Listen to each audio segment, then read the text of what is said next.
Hey again, it's Lurking Lately. We're going to continue our series on the basics of EU4. Again, I want to start off this stream by explaining that I am not an expert, but I do know the basics of this game. So, if you've been following the series, it's about just taking a safe nation, a big safe nation, learning the basic ropes and mechanics, and trying to have some fun along the way. So if you do pop in, please say something, offer your advice, your thoughts, anything at all. It'd be appreciated. Otherwise, let's begin. So when we last left off, we had invaded Serbia. We were trying to get that gold mine in Kosovo, in the hopes that it's going to really increase our economy. It's going to do wonders. We could have done a full annex, but it would have resulted in too many nations around us joining a coalition against us. I kind of hemmed and hawed as to whether or not the coalition would actually fire, and whether I should just full annex Serbia all at once. And, I talked it over with someone in this chat, and they said, why not just take it safe? And I guess it is the best thing. If you're starting out, you do want to avoid coalitions if you can. Later on, you can kind of, split them up in truces and have them truce locked, because a nation in a truce against you, they can't join a coalition against you. But, I wasn't sure if I wanted to risk flaming out with a coalition in 1453, so I said, let's be safe. Let's take half the land. Let's focus on just some peacetime while we wait to annex these two vassals, Dulkadir and Ramazan. And let's just get some manpower back, let's get some money back, and then we'll reassess as time goes on. So, if you disagree, come on, let me know. Just so you're aware, this isn't a world conquest, it's just kind of a basic tutorial series. Kind of the next steps is we're going to be just waiting between wars. We're going to be hoping for the institution to spawn, the Renaissance to spawn in northern Italy. We'll talk about trying to get the institution into your area as soon as possible. We'll probably get ready for a war against the Mamluks. Syria's one of our vassals that we, released and then vassalized, and we're probably just going to have a war to reclaim Syria's cores against the Mamluks, or maybe even someone easier like these guys, or they're a vassal of the Mamluks. So we'll grab that during the war too. We're kind of playing on speed 4 because nothing much is happening. We're going to wait for some regeneration. We're going to see if these rebels are going to pop in these areas because we didn't lower autonomy when we conquered them. Karaman and I forget these guys' names, but Kandar. And so if the rebels come close to popping around here, we'll raise maintenance and we'll deal with them. If not, the problem itself will go away. So let's just get started. We'll just move time forward. We're playing on speed 4 because we're not at war with anybody. Pretty much we've got everybody set up doing what we want them to do. So we can kind of speed this up along, and that's kind of one of the good things about this game. You can kind of just speed along moments where you're not really doing much. Okay, so we've maxed out relations with France. With France, since we're a different religion, we can't offer a royal marriage or anything like that. We only have the alliance. There's a couple things we can do just to juice their opinion a little bit more. So one thing we can do is we can offer them military access, which they'll accept, and that'll improve their opinion of us. And I'm not going to... They're too large to guarantee, so we can't really do anything about that. But what are we going to do with this spare diplomat? Well, now that we've got we're actually well over our limit in diplo slots. But hopefully that'll get a little less bad as we integrate these two vassals. Then we'll only be one over the limit. One thing you can do is after you have pretty much everything set up the way you want it. So we've got all of our embargoes out. Let's just double check that. Yep, we've got our embargoes out. Let's see if we can insult... who's one of our enemies? Who's one of our rivals? Let's take a look. Venice, or the Mamluks, or Austria. Well, let's take a look. Who does France hate? France is a rival with Austria. So let's send a scornful insult, and we'll just double check to make sure It's under Relations Insult.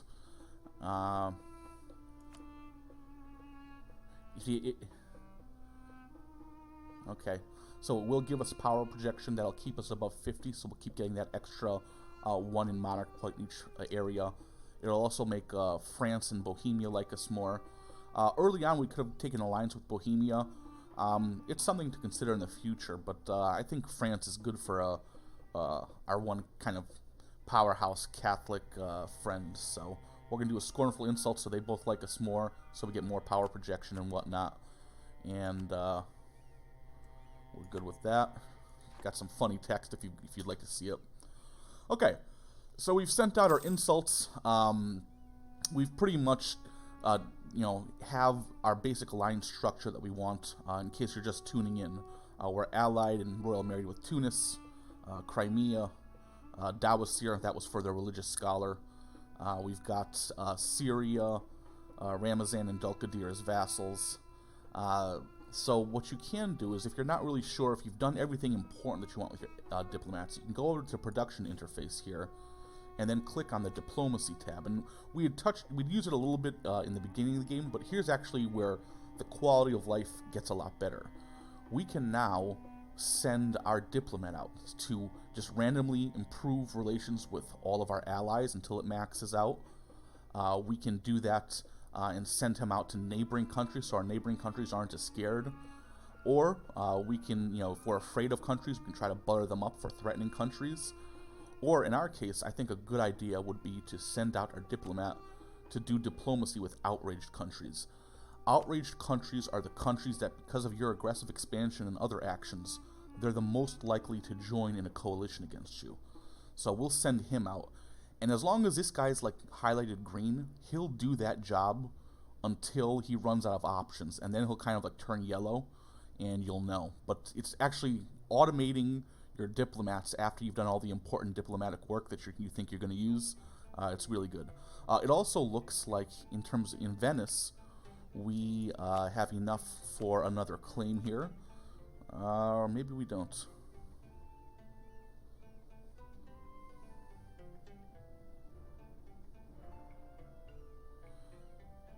Can we fabricate a claim on Corfu? That's what we want to do, yes. Alright. So we've got our claim on Corfu. We've got our claim, let's just make sure. We've got our claim on Naxos. We've got it on Crete. And we've got it on Durazo here.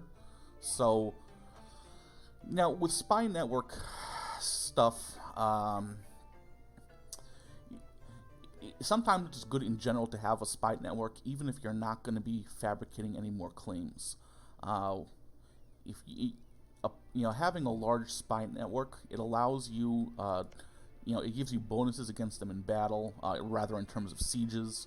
And it's good to just generally have. But the longer you have kind of a spy network going, the more likely you are to be discovered. And while being discovered isn't the worst thing in the world, you just kind of get kicked out. Your diplomats get kicked out for a certain amount of years. Just getting caught spying, you do accrue aggressive expansion. And so Venice is our rival, but, so we have less of a chance of being detected. But let's pull them back, and we'll put them on something else as well. So we'll get them back in 12 days. And we'll just have time march forward.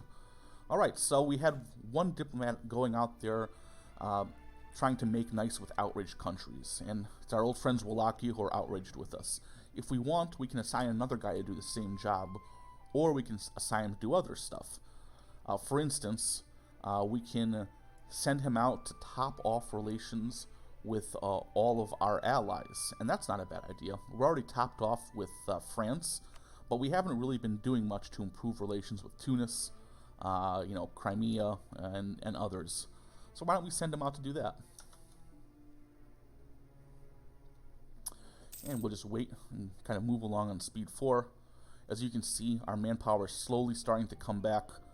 It would be coming back faster if our nobility estate didn't hate us, but hopefully that's going to expire soon.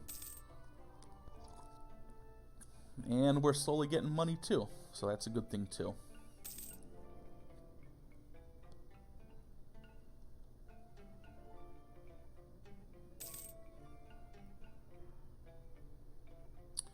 And so now we're just kind of waiting. We're waiting on stuff to happen. We're waiting for these cores to finish off.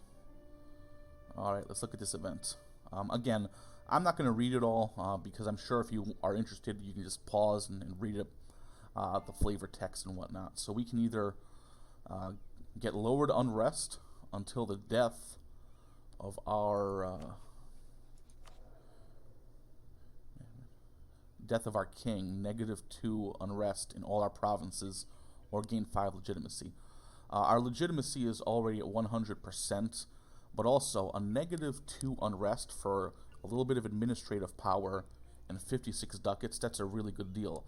Also, it's an even better deal if you consider that he's only 21 years old, so he's still got a lot of years left in him.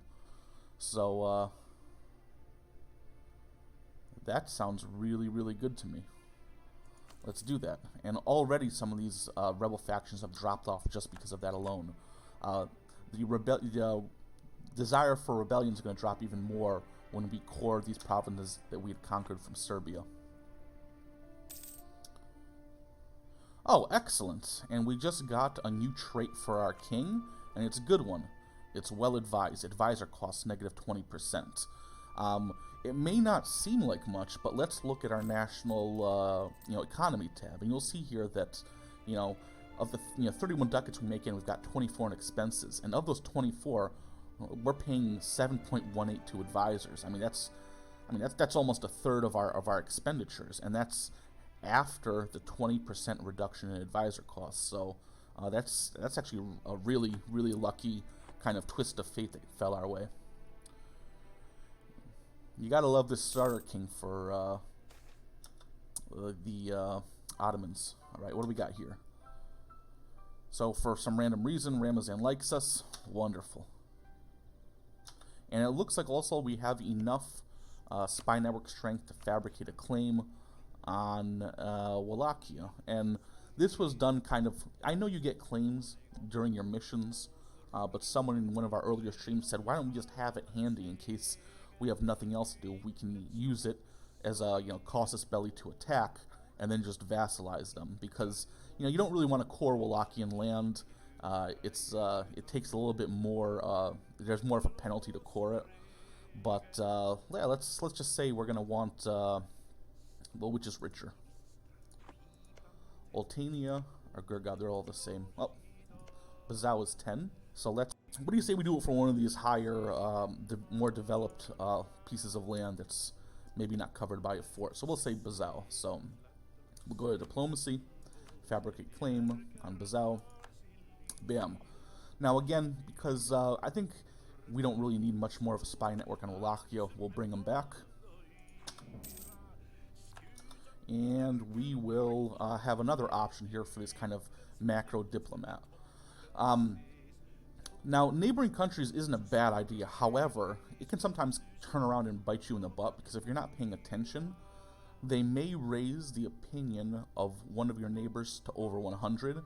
And if it's someone that you want to turn around and conquer later, and they're over 100% opinion of you, then you'll get a penalty for attacking them. And so you'll have to send an insult first, and then they'll know it's coming, and you're wasting time. So I prefer to just kind of focus on outraged countries, the guys who might join a coalition, allies, and then your own subject countries, because the more they like you, the less liberty desire they're going to have. So why not max out relations with all our allies, all our subjects, and try to mitigate all the anger from the aggressive expansion that we have with our neighbors. Alright, it looks like there's some kind of a scripted event here. We can get 2 army professionalism and infantry combat ability, and galley combat ability, or it's a galley combat. I think we're going to go full infantry combat ability. I'm just really... yes, we might have a war with Venice where galley combat ability would come in, but I think we're going to make up for that by just building a bigger fleet of galleys than them. So let's take that infantry combat ability, plus 10%. Also, from the Serbian war, I just left these guys sitting out here, and that's not good. So let's just send them back into port. We'll send them back to our capital of Karim, and let's keep moving along. Alright. People joining trade leagues. And as you can see, our manpower is again slowly starting to tick up. And our cores are slowly starting to be built. And it looks like we can tech up here. So let's go ahead and do the administrative tech. And this is actually a really great one to have because now we can take an idea group. So our first idea group is going to be administrative. It really syncs well with the Ottoman national idea of reducing core cost. It's like the number 2 item here on administrative ideas. It also has other benefits, mostly in a variety of making mercenaries more viable, possible advisors, decrease in technology cost, and an increase in number of states. And this is actually all very useful for the Ottomans. The Ottomans tend to conquer a lot of states, so you're always going to want more states is always good. Also, we're going to be in a lot of wars, and with cheaper and more plentiful mercenaries, we'll be able to have more wars more often because we're going to supplement our own national armies with mercenaries. Something else to consider is that since we had already teched up recently on military tech, the max width for an army is now 22 instead of 20 like it was before. And also our force limit is increased, so we're not limited by that either. And we've got some money coming in, actually some pretty good money. So let's just kind of redistribute these armies here. So we're gonna send what do we got here? Max width of 22. So we're gonna, one guy's gonna be 22 with the Janissaries. We'll build one additional regular unit here of Azab infantry. Or actually, we don't even have to do that. I'm sorry. It's been kind of a long day here. Yes, we do. Now again, Janissaries, the great thing about them is they don't pull from your manpower to create, but they do to reinforce. They also fight at a better rate than your regular units, so why not use them? They do start off kind of morale locked, only because you don't kind of raise them as you would normally. So you just kind of have to wait for them to get to full morale, and then you send them off to do their thing. So this guy will be 22. This guy will be 21. We'll build just one more Azab infantry here. We'll double check to make sure that these areas can hold that many men. All right, and it looks like we're good to go. So we've increased the size of our army. At not very much of a cost of manpower at 1,000 men if you don't count the Janissaries. And so that's actually that's really good. It will dissuade others from attacking us now that we're a little more powerful. People will take us a little more seriously.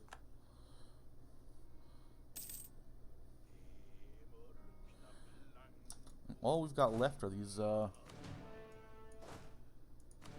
Karamanese rebels. And I think they should go away when we're done with the overextension.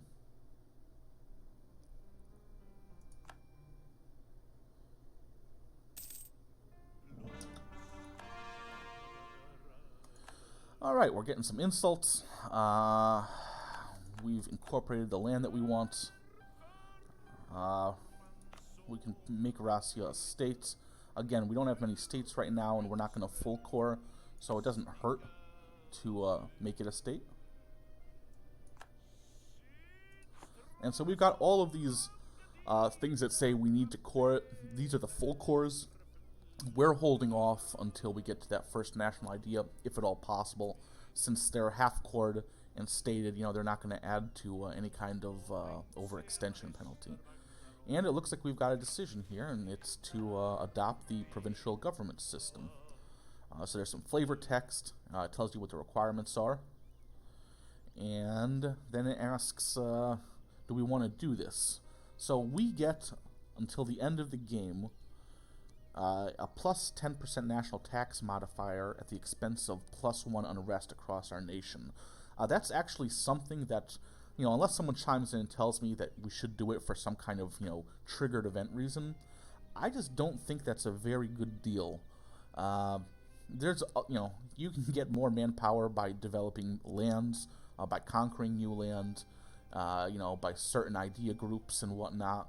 So I'm just going to say, no, I don't think having more unrest for 10% more men constantly, I don't think that's a good deal. So I'm just going to check this box off so it doesn't appear as an alert that, we should go ahead and click it.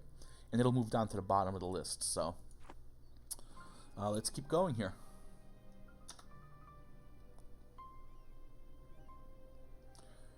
And again, right now we're just kind of we're running into a lot of AE from our conquests, especially in kind of the Christian realm area of things, on the Christian side of things. And we didn't have a lot of manpower, so we're just kind of just going to take a break here. Now, more experienced players, they wouldn't let that stop them. You know, they'd hire mercenary armies, they'd find some way to get around it, or they'd just straight up deal with the coalitions, you know, by, you know, individually attacking nations and truce locking them. But again, this is a beginner's guide, and I'm not that great of a player, so we're gonna take it easy. We're gonna, you know, put it on speed 4. We're gonna chill for a little bit, and we'll take it from there.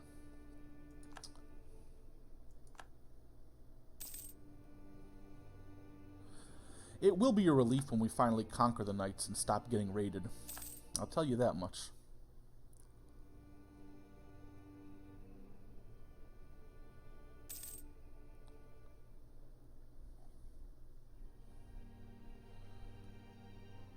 Just taking a look at the world around us for while we wait.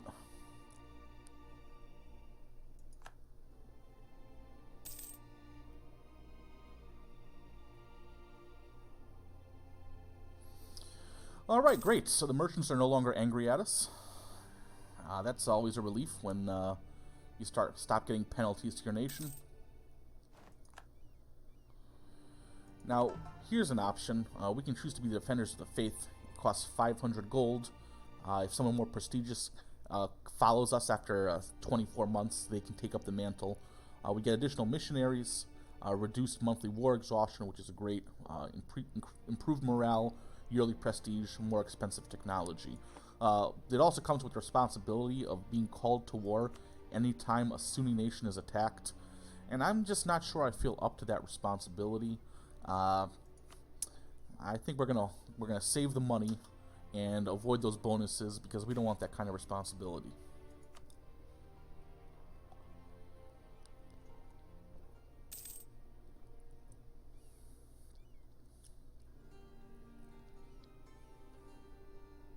Now, as you can see here, our prestige is slowly starting to tick down. We were at 100 before, and now it's dropping. It's because we're not going around winning battles, conquering land, and so it naturally decays to a certain stage. Let's take a look at this event here.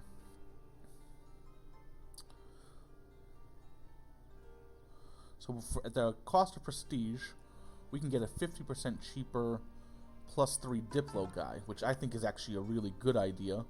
Because of all our too many alliances and whatnot, too many diplomatic relations, we're kind of getting low on Diplo power. We're also going to need Diplo power to annex these 2 vassals.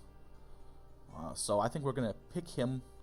We've got the money for him, and we're going to take that half-price level 3 guy. And again, we're going to double check to make sure that he is in fact half-price. So +3 guy, he's costing 384 a month. Let's check some of these other guys. Yeah, it should be 576. So let's take our level 3 half-off guy.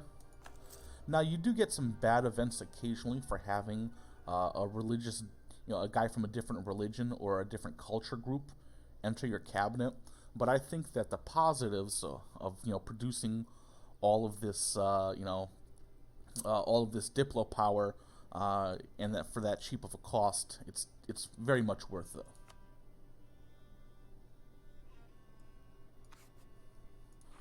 All right, so let's keep going.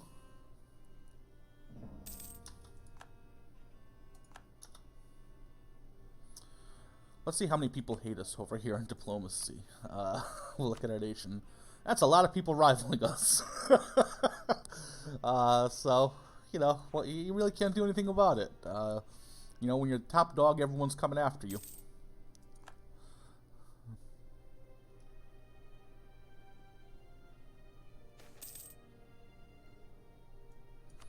All right.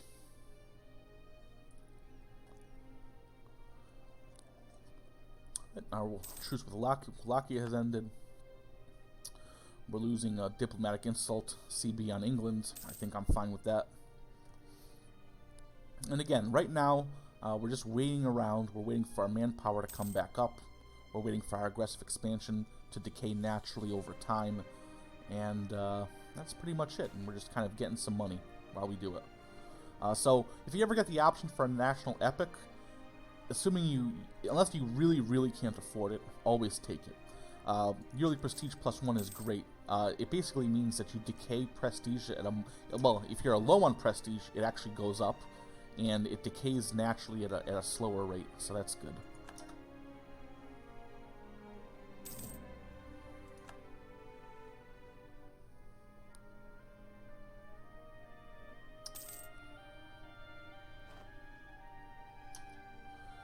Alright, so we're now ready for our first idea in our idea group. Just so you know, let's say you're playing a nation with less amazing rulers and less money. So you're slowly kind of teching up, but as a result you're kind of teching faster in admin skill than you are filling up all these idea groups, because it takes a lot of monarch power. Let's say you have two kind of open groups. You can choose between, like, let's say, the bonuses in one and the bonuses in the other, and it may be a good idea to do that. However, if you're just kind of going willy-nilly and there's not a reason behind why you're choosing one versus the other, then you kind of want to fill out one idea group at a time, because when one idea group is completely filled out, you get a bonus idea. So that's just something to think about. So the first one's going to be a negative mercenary cost. That's actually really good. I have a feeling that we will be using mercenaries in the near future, so, quarter off, it's not bad.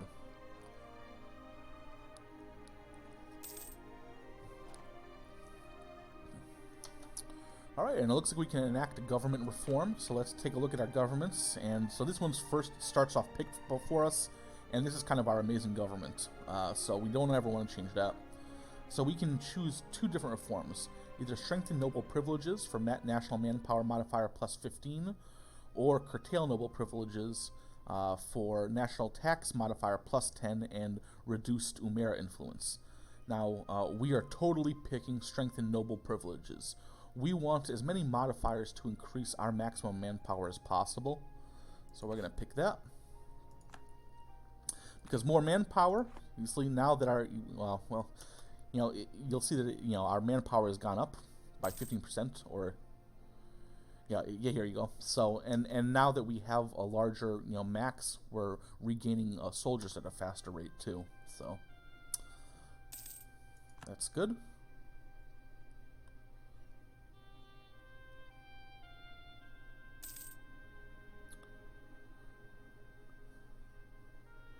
All right, and we're a little over halfway up on manpower. That's a good thing. Again, we're letting that AE wear off. Kind of guess the best judge would be to look over at Wallachia, see what they think of us. So we've got the improved relations with them. We're still at 49 aggressive expansion with them. They're the guys who are most troubled by our expansion, so he's kind of a bellwether, if you will. And let's take a look on when we can possibly annex these vassals. Okay, so we're getting close to the point where we can start to annex them. We can do it around November 12th, 1458. That's just around the corner, and that's going to be a relief, because once we get these two guys annexed, we'll only be one over, and we'll be gaining more Diplo power.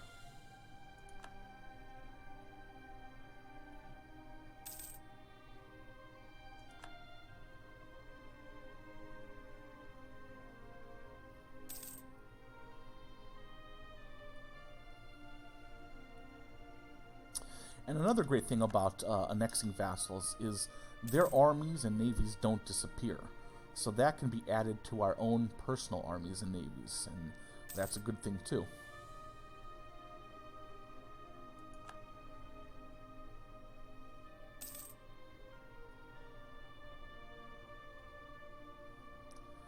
Now, we're making a lot of money here. We could build more buildings. However, I'm of the opinion we kind of wait till we get that high income bonus, because it reduces construction costs and construction time. Hey, Jock Moko, how are you? Welcome to the stream, my man. You're kind of catching us at a kind of boring period. We're kind of waiting in between wars, raising our manpower, getting a kind of a nice war chest going. We're going to annex our vassals. But, you know, we're kind of playing a conservative game, so why not? Oh, look at this. So we can either get a permanent +1 tax base in ISIL or stability. And since we're at +2, we can get to +3. I mean, this is permanent, okay? The thing about stability is we haven't gotten any stability events, but you get events sometimes like this that randomly raise stability, and events that randomly drop it. Oh, I'm going to edit them and then put them on YouTube. I'm still learning. Okay, so I'm just learning how to stream, and along with that, I'm learning how to edit video. So that's kind of my project for this weekend. This weekend, I'm gonna cut the stuff up. I'm gonna upload it, learn how to, you know, create a YouTube account and all that kind of stuff. So, yeah, I would love for you to check it out and comment it. You know, and I feel like your comment will be positive as opposed to the usual YouTube comments. You know, man, those YouTube comments are like poison. But hey, why not? I mean, the whole point of this is to get it out there. So to get back to it, there are random events like this one that can raise or lower stability. Now, I believe that the higher your stability, the more likely you are to get a random event that lowers it, and vice versa. And it kind of wants to tend to trend towards 0. So if we were to take the base tax, that's going to be forever. You know, there's very few events that will just straight away take away that. However, I think that being even for a short time at +1 stability, or +3 stability, this is just a really good idea. So we're going to arrange the festivities, and another way to look at it also is if you were to go into your stability tab right here, okay, if I wanted to boost from +2 to +3, I would have to pay an additional 100% monarch point cost to do it. So you know, we're going to take the stability, we're going to make more money, we're going to have less revolts, and we're going to be happy about it. So, and Giacomoco, if you have questions, you know, feel free. You don't have to click through my several hour-long videos. You know, feel free to just chime in during chat, and we can talk about it. Especially now, because we're basically just waiting, you know, on manpower and AE. So, you know, feel free. And thanks for chiming in and stopping by. I really appreciate it, man. So, again, we're just kind of waiting on stuff. And we're almost at the point where we can annex our vassals. Oh, and we can do a Diplotech advance. Okay, so let's take the Diplo advance. Wonderful. Alright, so now let's talk about, you know, we're at the current tech rate. And this, you know, +80 means that it will be, it'll take until the year 1466 for the penalty for ahead of time to completely go away. Basically, for every year you are ahead of time in tech, there's a 10% kind of you know, malice attached to teching. Now again, there may be a good reason, like if it's a really good, like for, you know, if it's a really good tech, you can go ahead and grab it. One sec.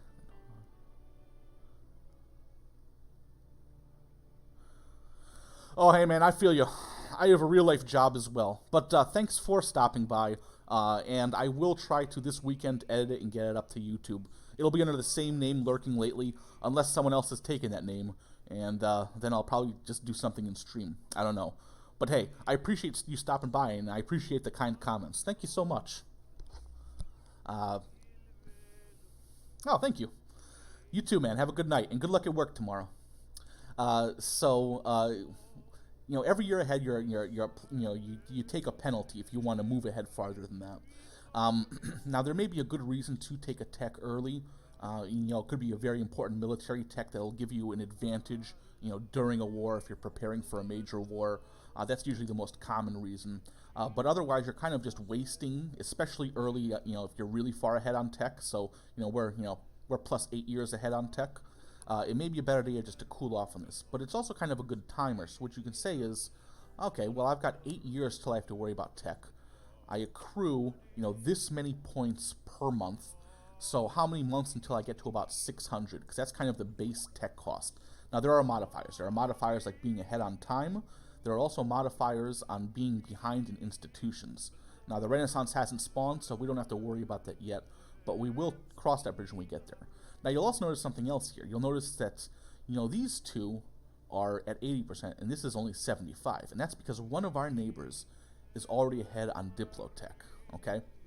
That means that when we take it, we get a 5% bonus. It also kind of gives you a good idea. You can kind of click on which one of my neighbors is it who's ahead.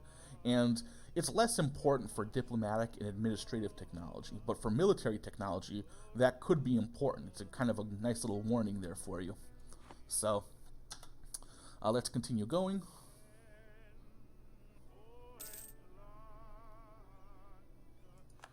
Alright, so we're not going to kind of expand our influence on them anymore.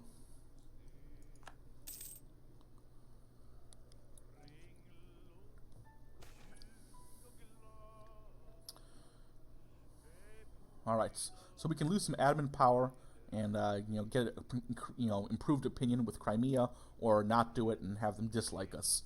I say we go ahead and do it. We're well ahead on admin technology. Why not? Alright, so we've had a revolt just pop up in one of our vassal states, and that's fine. Now you could say, hey, that's not my problem, let them deal with it. But first of all, you'll get an opinion bonus for taking care of their rebel problem. So I'm going to go ahead and raise maintenance, and I'm going to start marching an army over. Also, if it's something like a pretender rebel or something like that, it can drastically change something like the status of an alliance or a vassalization.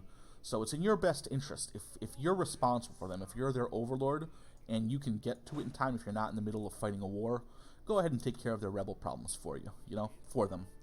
It's much appreciated, and it's not that hard. These are peasants, so they're poor fighters. They don't stand a chance against us. So let's look at the opinion modifiers. So we're at plus 200, so it doesn't really matter, but you'll see these modifiers: same religion, royal marriage, vassal, improved relations, defended our provinces, same religious school. So defended our provinces is about to go up as soon as we kill these rebels.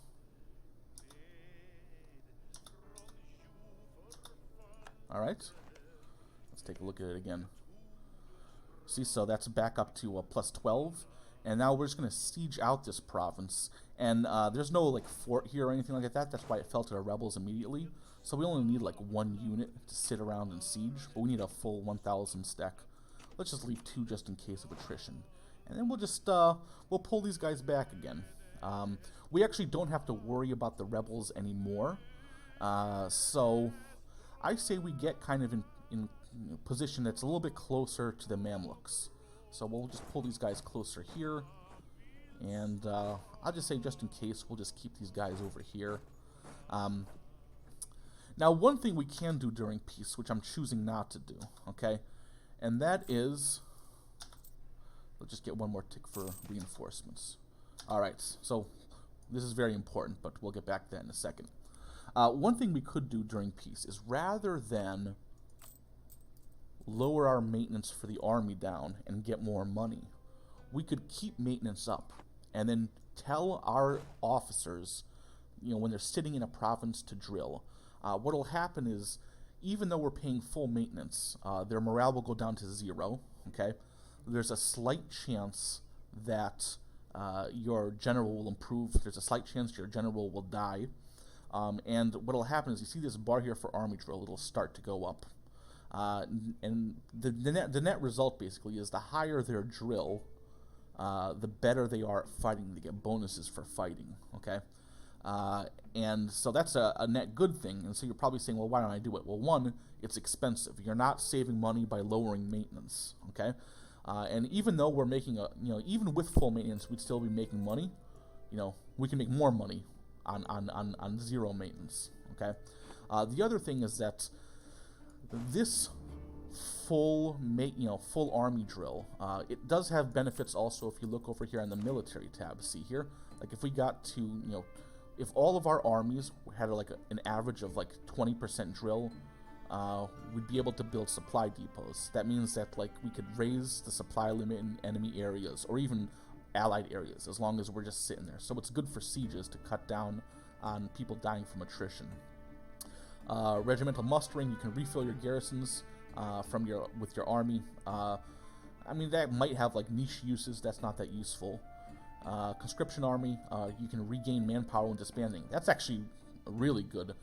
You'll see kind of situations where, like when we annex these guys, we may not want, depending on what our, total force limit is, we may not want them hanging around, in which case we'll disband them. And when you disband armies, your manpower doesn't go back into your pool, but in here it would.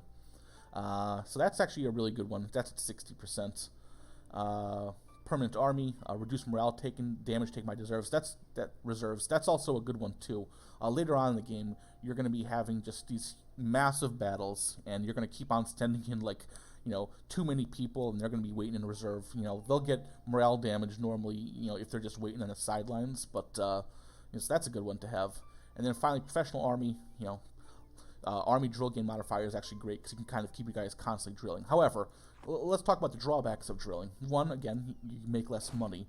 And two, I've found that all it takes is like one war, and you'll lose like half of your drill because kind of the knowledge of the drill, it's tied to, these 1,000 lives. And so, as they die off and are reinforced, these new reinforcements, they don't have that knowledge. So, it's basically, you get as high as you can, and then you fight and it drops. And then you get as high as you can, you fight and it drops. And I'm not saying that we're not going to drill, or even that we shouldn't, but I believe that keeping a bunch of money around right now is more important than we'll get from the bonuses from drilling. Now, if we start losing wars, then I will be eating my words. But right now, I think that money is better. And one of the reasons, actually, is the Renaissance. So it looks like the Renaissance has spawned. Where does it say here? Well, we'll look on kind of the Renaissance map mode, or the Institutions map mode. If I can find it. Institutions. Here we go. Okay, so it looked like it spawned in central Italy. So what's going to happen is it's going to slowly kind of expand, and you can actually look at how it's expanding. So if you go over here, and this is like kind of our buildings view, if we were to instead click on this book for open close institutions, it'll tell you what has been embraced. So for all of us here, it's feudalism. Okay, these guys don't even have feudalism. These are kind of your steppe hordes and whatnot. And then it will also tell you in a particular province the latest institution, if it's already been embraced or if it's growing. And then if you hover over the amount it's growing, it'll tell you why. So here it says adjacent province has a Renaissance, that's plus 0.5. European with 10 development, that's another plus 0.08. European with 20 development, that's another plus 0.08, and that kind of thing. Now, as you can see here, even though it spawned here, it's slowly starting to grow in these areas, okay? But not in these areas. So let's take a look here at our nation. It's growing at a rate of 0.53 in our capital because of our high developments. And this is still technically part of Europe. I don't believe that this is. Yeah, see, it's not European. So this is why kind of over here, it's kind of spreading.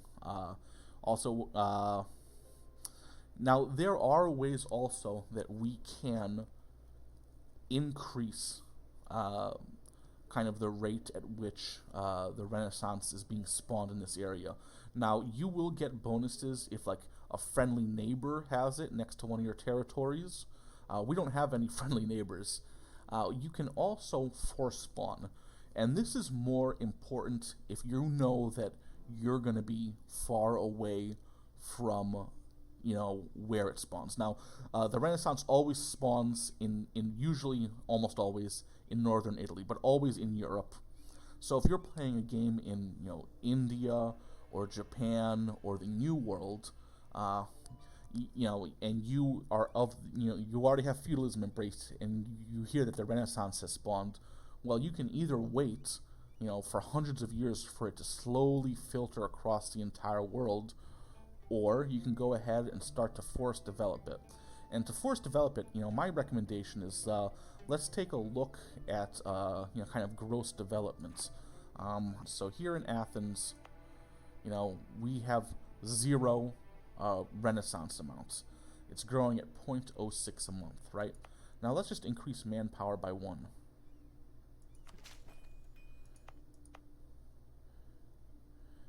And now, okay, so we're at 2% right here, as opposed to the 0%. So it looks like each click here. Let's try another one. It should go up to 4%. Let's do military, because we've got a lot of spare military power.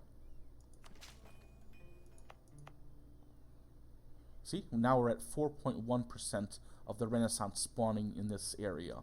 So if you're far away and you don't want to wait forever for the institution to get to you, you can just save up development. Find a province where it's nice and cheap to develop, and just start developing the heck out of it.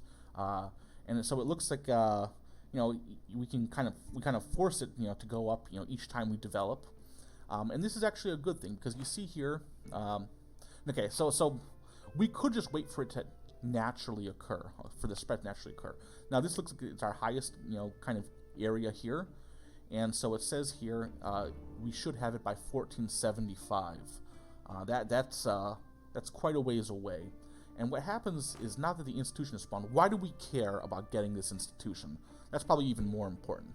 Well, let's go to our tech tree, and we'll just click here on this book here for institutions, and you'll see here that you know, because we have feudalism, we get 1 extra leader without upkeep. Because when we get the Renaissance fully embraced in our nation, construction costs and development will go down. So each one of these has a bonus. But that in and of itself, it's not really a good reason, a good enough reason to just really worry about it, right? Because these bonuses, they're good, but they're not game-breaking. So why am I even talking about like force spawning it? Well, you'll see here there's an institution's tech penalty. This means that basically for every year that you don't have the institution after it's been spawned, so starting in 1460, we're going to get a 1% penalty for you know, grabbing for not having the institution, and it'll go up and up and up and up.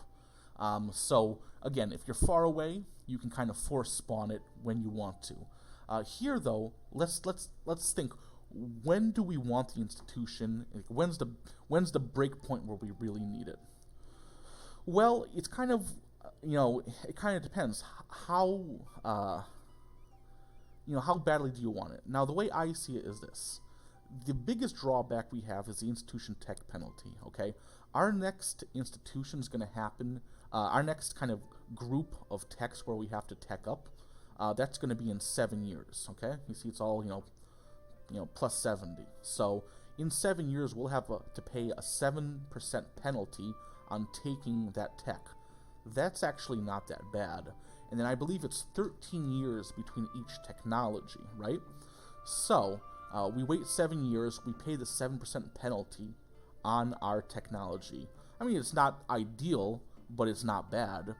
And then we have another 13 years to have the institution enter enough provinces in our realm so that we can pay to fully embrace it.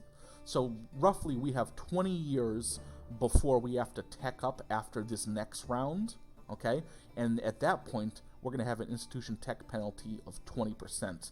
And that's starting to get more significant, and you know, you have to really kind of weigh the options. So let's look again. 20 years from now is 1479. And it said here, based on the rate we get it, we should have it in 1475. So we'll have it in our capital for 4 years. And in those 4 years, it'll also spread faster to these adjacent areas, okay? And then also we're hoping that this institution, people are going to be spreading it here, and it's going to slowly move towards our borders. Now, unfortunately, we don't have friendly nations on our borders, so I don't think that will really help us. But if you were in Europe and you had an ally that had spawned it, like or embraced it at least, like let's say France started to get it and embraced it, and then Castile was friendly with France, they might get it just, you know, through kind of this osmosis, or Aragon, you know? So even though I showed you how to force spawn it, and we do have a bunch of, you know, military power, and we have a bunch of admin power that we can use, I'm really not that worried about spawning it.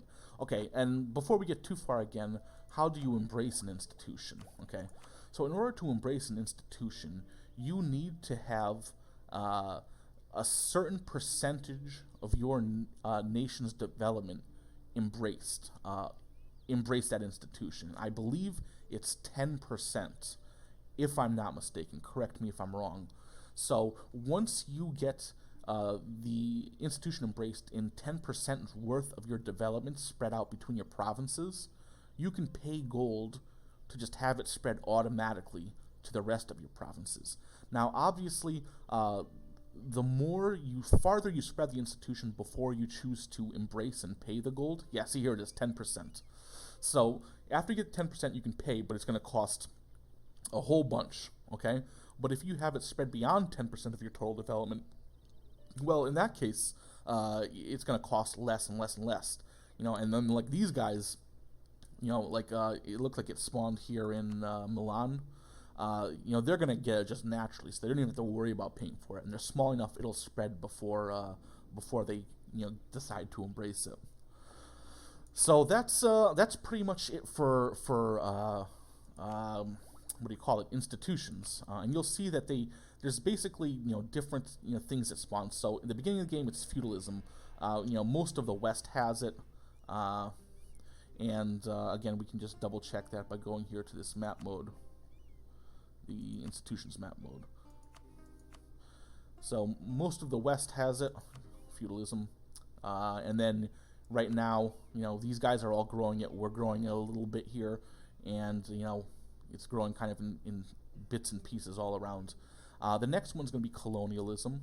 That spawns in a nation that has an overseas colony, and it's also weighted towards like England, France, Castile, Aragon, Portugal, those nations, because they're the colonizers. So it's going to spawn somewhere over here. So again, we're going to have to do that math and see if we want it or not. How badly we want it, how quickly we want it. Printing press, it always spawns kind of in Germany and in a Protestant German, kind of area, assuming there is a Protestant German area when it spawns, and I'm guessing there will be.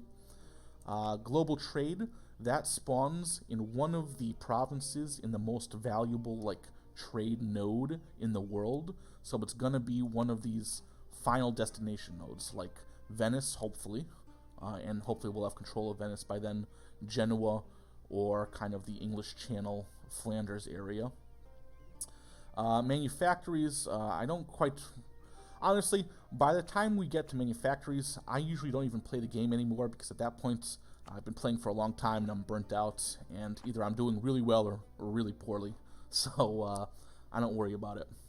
Alright, so that's institutions. So it was a lot of words just to say we're not going to worry about it for 20 years. But there we are.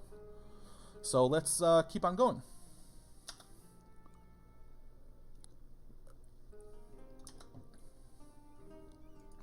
Alright, so now we've taken this land for Dulcadir. They're going to like us even more because we liberated one of their provinces. That's plus 25 opinion. And that was really easy to get. So we're going to march our armies back. We're going to reform them together. And we're regaining manpower at a pretty good clip here. And I think that our next war is going to be against the Mamluks to regain all of these cores. So we'll go to diplomacy mode while clicking on our... Yeah, so basically we'll be able to demand, because the Mamluks control it, or a vassal of the Mamluks controls it. We're going to be able to go ahead and we're going to try to get as many cores back for our vassal Syria as we can. So also, I totally forgot, because I was talking and whatnot, we can go ahead and start annexing our vassals. So that's something good to do. So let's pull back from our own subjects, the automatic stuff. And another way you can do it is just go here and go to your Diplo kind of macro thing. And let's pull back from our allies too. And let the annexation begin. We're going to send this guy out to... it'll cost us a total of 154 diplomatic points. It takes time to do it, so let's just take a look here. Alright, so it says here it'll cost us 7 per month, unless conditions change. It should be done by 1461, so 2 years, and it'll make our other opinions like us less. So what can we do to kind of affect this? Well, let's take a look at our great power actions, right? We can influence a nation. And so for a cost of money, they'll be getting monarch power. They'll also get more trust of us. So let's take a look. So originally for Dulcadir, it was going to take 154 points, and it was going to be done by February 1461. Now let's just go ahead and spend the money to influence the nation of Dulcadir. Alright. And we'll do the same, and so let's just kind of remember that. And then we'll come back to it in 30 days.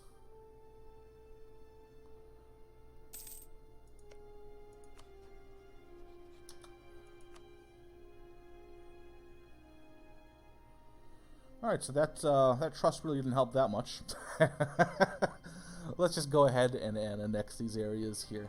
So I'm going to confirm annexation of this guy. And since we don't have a bunch of random Diplo power just sitting around, I'm not going to annex the second guy as well. The reason being is that, well, let's take a look here. Let's influence the nation.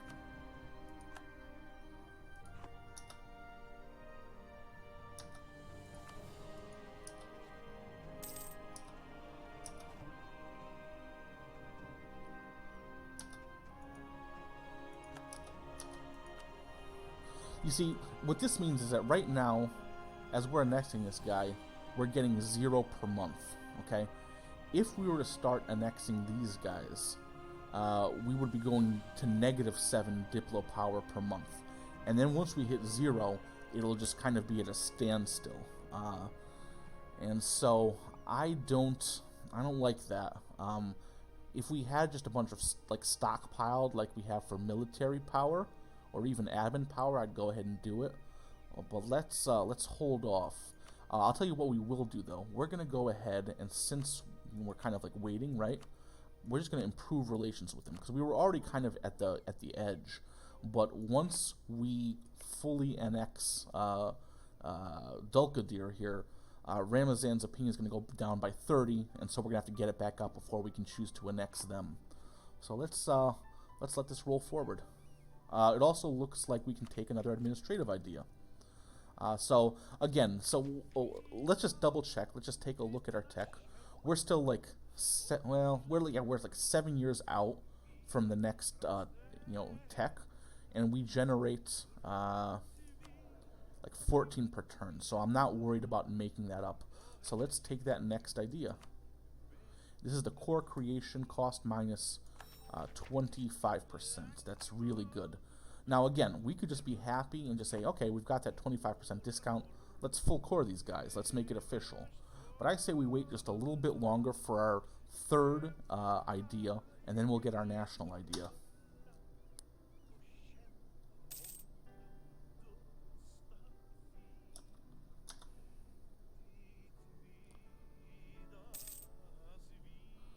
Also, you can't start an annexation of a vassal while you're at war. You have to start during peace, although it will continue during a war.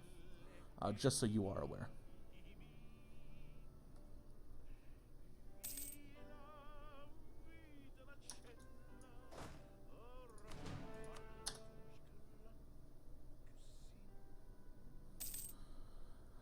One thing we're also going to be monitoring is this, military power that we've got going here. Once we hit 999, we'll be kind of maxed out as kind of a Western nation. Now, one thing that does change it is your institution tech penalty. As this goes up, you're able to save more because it's like saying, hey, we're going to allow you to catch up. But for right now, let's kind of watch this so we don't go over. If we go over the 999 limit, we just lose that power. So let's say January, let's talk about what we're going to do with all this excess military power.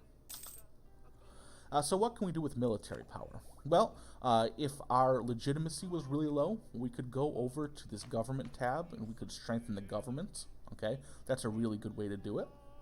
Another thing that we could do is we could hire, we're not at our max for like generals and admirals, so we could hire a general or an admiral or a conquistador or explorer with the right ideas.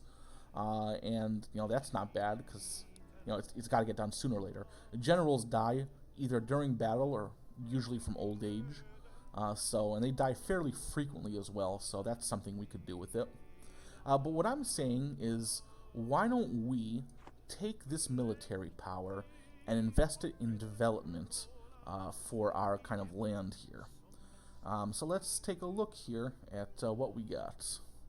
Let's take a look at our estates.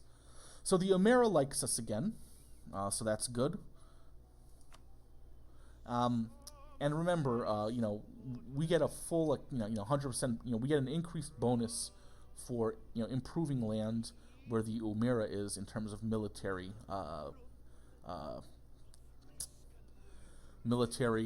development in the provinces that they own. So that's an option. However, the Umera is still rather influential. So I'm not 100% certain I'm going to go ahead and do that. What we could also do while we're waiting is we can mess around with the Umera and revoke some areas and give them new land in other areas.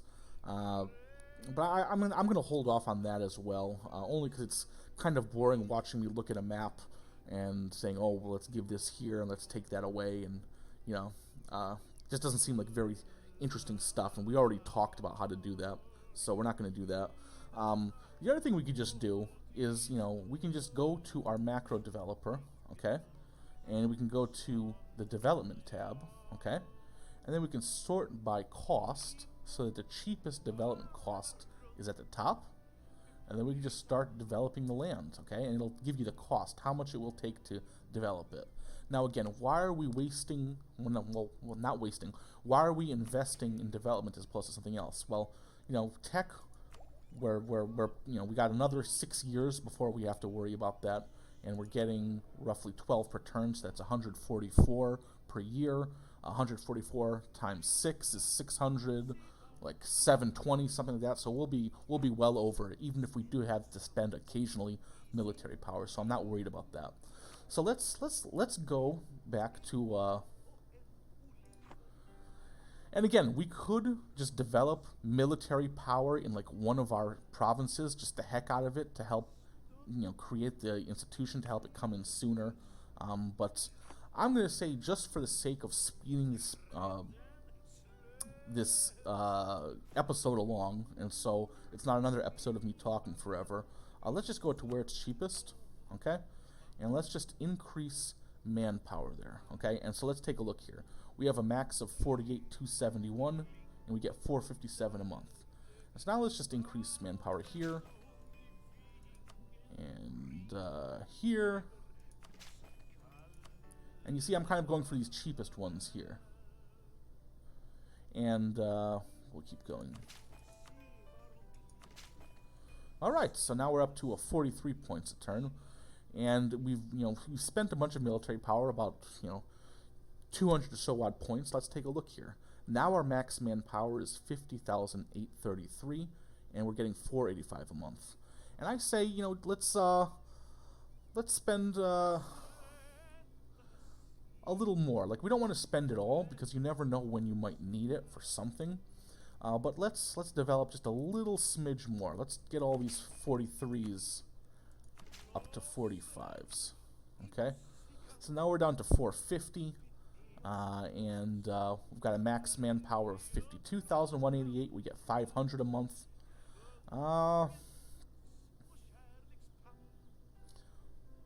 Let's get rid of all these 45s. Now eventually, you see this guy's grayed out because we have like more manpower than we have tax development. Also, what we can consider doing is we can consider removing some of the traditional Umera areas that they did control and then replacing it with these ones where we massively improved manpower, because the manpower far outweighs the other ones, so you'll get kind of like more bang for your buck. So let's do that as well once we're done developing. Let's do one more round.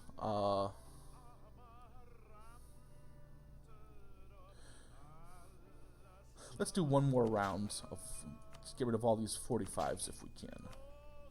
Okay. So I think that's good enough. We want to keep some in reserve. You never know when you're going to need it. And now let's look at our estates map mode through our kind of, not our map mode, but through our macro builder here. Okay, we're going to click on Umera, and we're going to look around. You know, we should have probably just like written down the name of the state or whatnot, but we're just going to look for a high number in the manpower area. Alright, so it's definitely, this is one of them here, Denzili, okay? So why don't we take away, and this one we're going to leave with the Umera because it's a 336. Over here we've got 554, that's not good. 663, that's not good. 542, that's not good. The other thing is, you know, this is all land that we haven't converted. This is heathen land, so to speak. And it's not even like in our capital province. So here's what I'm thinking. Let's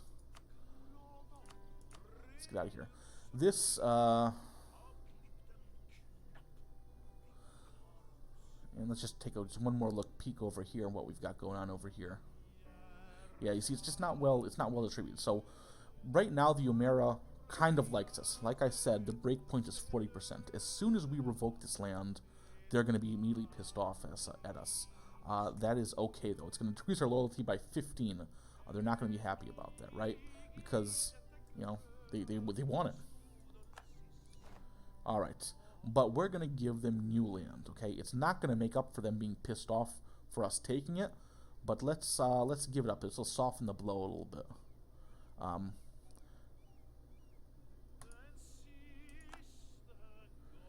And what else do we got? Let's go actually to that like macro builder, and let's go to development, and we'll just look again at the cost. So Denzili we just gave to them. Kirkalis, I'm just not familiar with these province names, so.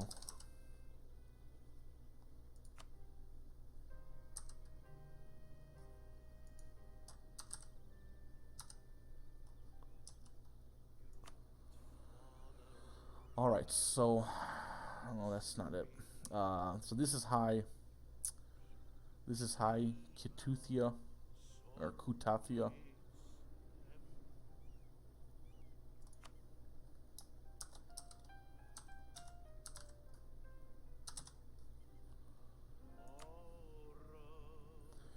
And, okay, so that was already in their area, so that we were just kind of raising their influence just by doing that. What else?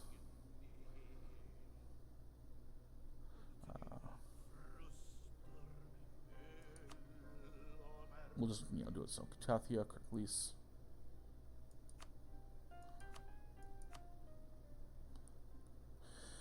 Whatever. So that just gives you an idea of what we're gonna do. Again, looking at me, just looking at maps and stuff, I don't think that's the best thing ever. So we're gonna skip over that. But that's just something we can do. So we're no longer in danger of running over on military power and losing it. We've increased, you know, our max manpower, and so we'll just let this run just a little bit farther here.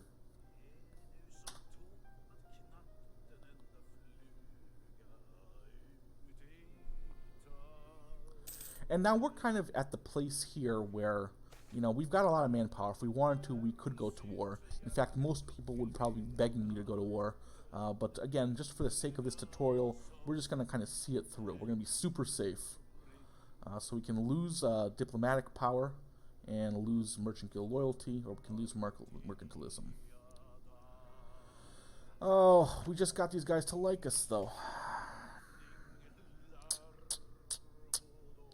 They'll drop down to 36. I almost feel like we should get rid of the mercantilism, but no, let's just. Well, okay, no, we're gonna lose the mercantilism. Here's why: one, the merchant guild's gonna dislike us. Two, we need to, you know. If we spend this, we're not going to regen it because we're spending all of our current Diplo power annexing Delkadir. So let's just get rid of the troublemakers, and we'll lose the mercantilism.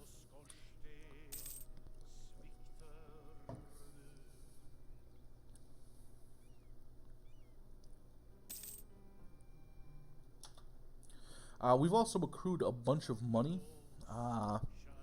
And let's just take a look. If we were to raise our maintenance, you know, I mean, we would have to pay more during a war for reinforcements, but that's still pretty good. So let's kind of take a look at the buildings and see what we've got here. I say we still save. I know I kind of go back and forth. Some of these are pretty nice. I say we wait until we get that high income thing. So we're getting there, and once we get that, we'll just spend it all kind of at once. We also want to save money for the institution embracement cost, so we'll do that. It never hurts to have just a big sack of money. Well, okay, two schools of thoughts. It's good to have a rainy day fund and to know what you're going to spend it on. It's bad because if we were investing this into buildings that produced more money, we'd be getting more money in the long run. So, kind of a give and take there. One thing we can do is, okay, so we know the institution spawned. We know we've got a lot of time before we're going to worry about embracing it. Let's go to our capital province, okay? And in our last episode, we had talked about the edicts, right? What I'm saying is I'm looking here in our kind of capital province, and since the capital province, let me think about this. Now, let's make our capital province of the true faith, okay? Let's get rid of these Orthodox Christians here. And then that will reduce our kind of religious unity penalty for not being, having that much religious unity. And then all these other kind of like states we can give to the dhimmi once they're cored and whatnot, and we can kick all the other institutions out. Not institutions, estates. And in fact, that's one thing we can do. We can take Nigbolu.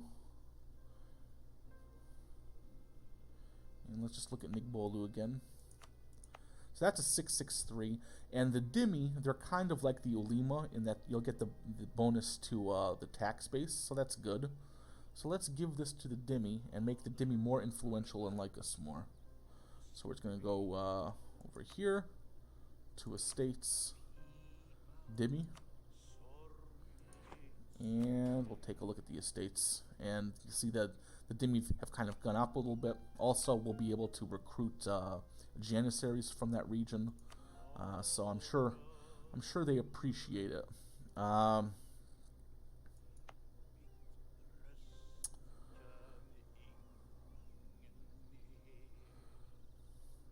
Should we just give Erdreen to the dhimmi as well, or should we convert it? Now, when you give other religion land to the dhimmi, it reduces your religious unity penalty somewhat.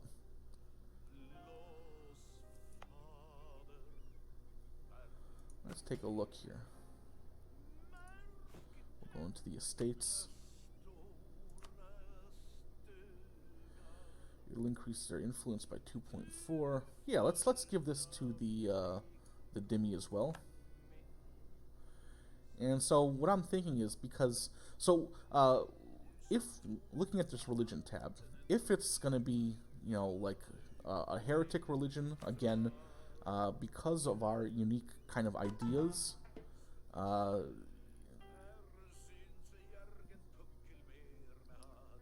they're kind of okay in the hands of the dhimmi, assuming the dhimmi are loyal.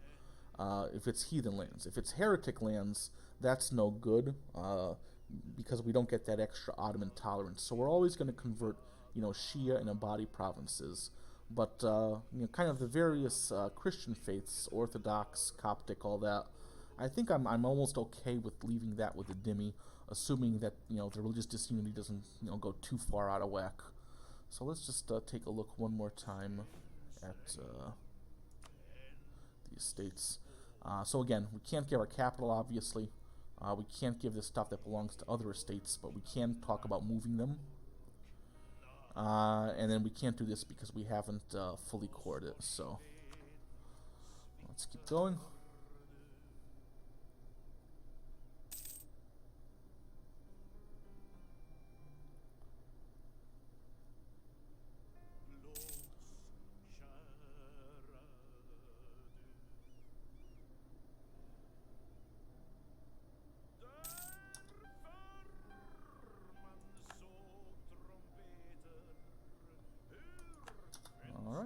let's keep going.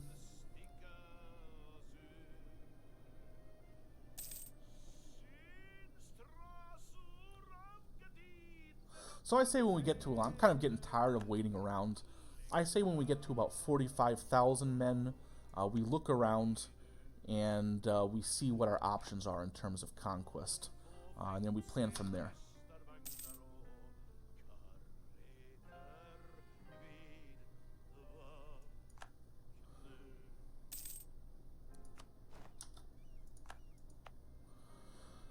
It also appears that we, our truce has expired with AQ, so we can certainly talk about conquering their lands that we have claims on. But let's take a look at it when we're at 45,000 people. We'll decide who we're going to attack next. Again, I kind of want to give the Christians a little bit of breathing room. Aggressive expansion still out there.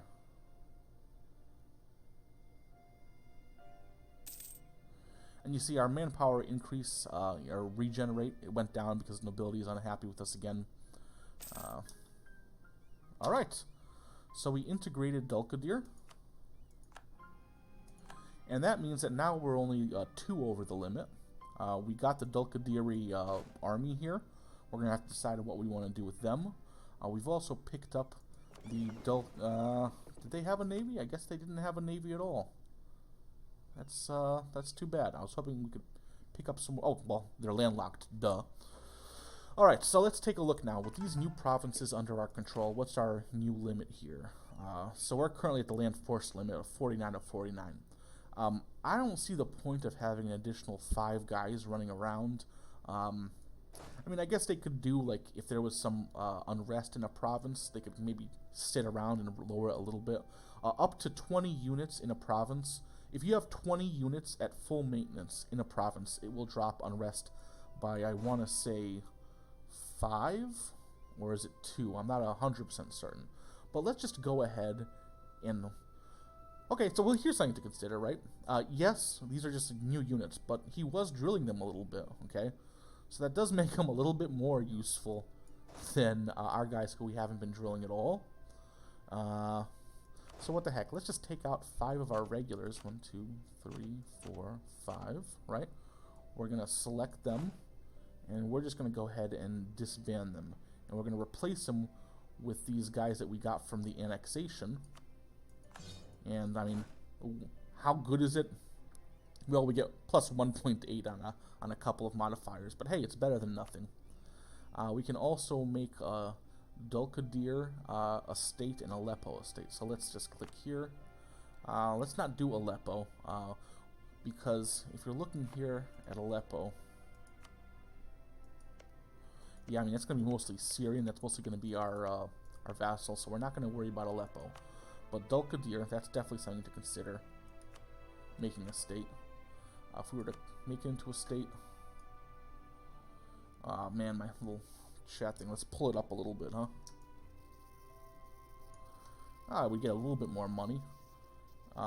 Looks like we got some Shia provinces here we should probably work on changing the religion of. So let's just take a look at the religion here. Let's get rid of these Shia provinces. So Divergi and Multaya. Let's go to our religion tab here, and we'll look for a Divergi. That's 111 months at 1.58, and Multaya, same thing. But okay, and since we annexed them, we kind of got the full core. So what we're going to do is we're going to go to Dulkadir again, the state. We're going to view edicts, and we're going to add on and enforce religious unity for +1 missionary strength. Okay, we have to keep it in place for 1 month, for 1 year. But again, I'm okay with that. So now it's down to 25 months instead of 111, and that's certainly more reasonable. So we're going to go ahead and do that, and when that's done, we'll work on the Multaya as well. Okay, that'll help increase religious unity. So again, this flag's just going to be up here. Now, if you want to get rid of an alert forever, you can right-click it. However, at least in my experience, when you right-click it and remove it, they like never come back with alerts, and so you can kind of forget about it. So I just let them kind of just rest up here if I'm not worried about them. Alright, so let's look at the missions fulfilled, and what did we fulfill? We conquered new states, and this means that state maintenance, the bonus is going to be state maintenance negative 25%, and harsh treatment cost negative 33%. And that's not bad. I mean, that means we can run, like, let's say, more, more of those, like, statewide policies that we were running. We also go further on down the tree. So our next goal, kind of, if we go down this tree, is 80,000 men. That'll be a little bit before we get that, but not too bad. Okay, so we're out here converting this new land that we had annexed. We've got a free diplomat here, so let's remove this guy from Ramazan because he's already at 200, and let's talk to him about annexation. Okay, it only costs 4 per turn. Let's totally do this. It's only gonna take like a year because he's only like one province. All right, so we're annexing this guy. We're still working on improving relations with people that are outraged at us.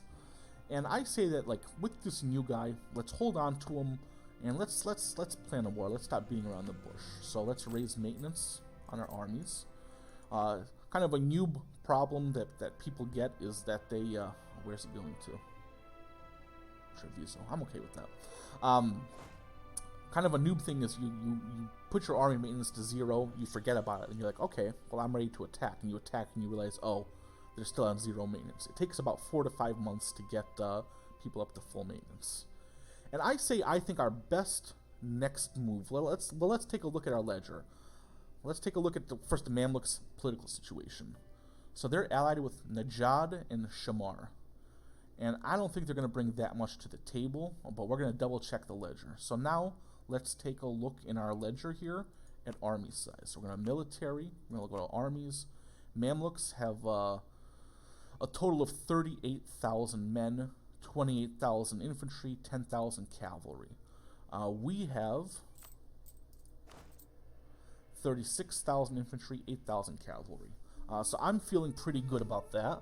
And now let's just look at Najad and Shamar as well. So I don't know how they're organizing this here, so let's look at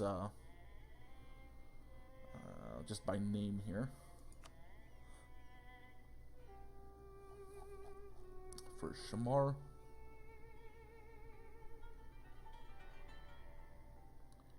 they've only got like 4K.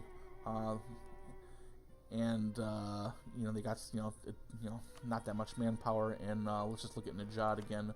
I expect even kind of less from them.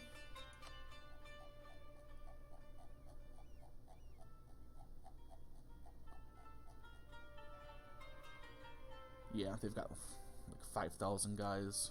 I think here's like the max they can have. Yeah, so I'm feeling pretty good about this. I say we move our men into position, and we declare war on the Mamluks, and we do it for the Syrian course. And he annexed his vassal too, so that's a good thing. So let's get that ready. Let's move this guy down in this direction. Let's move this guy down in this direction as well.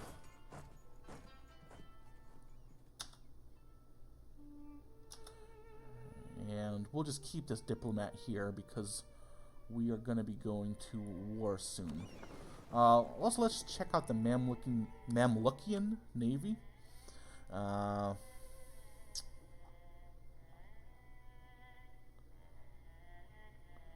Sorry, let's go back to the index ledger and we'll go to the navies. Mamluks, they've only got 4 light ships, 8 galleys, 12 transports.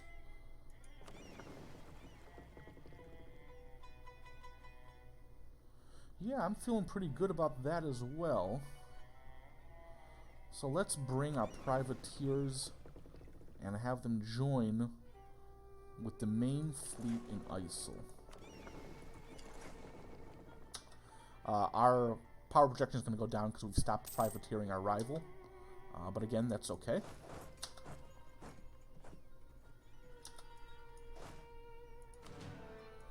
And we'll just join them up all together. And again, because his 2 allies are here, I'm not really concerned about that. He has Hejaz as a vassal too. Let's take a look at Hejaz.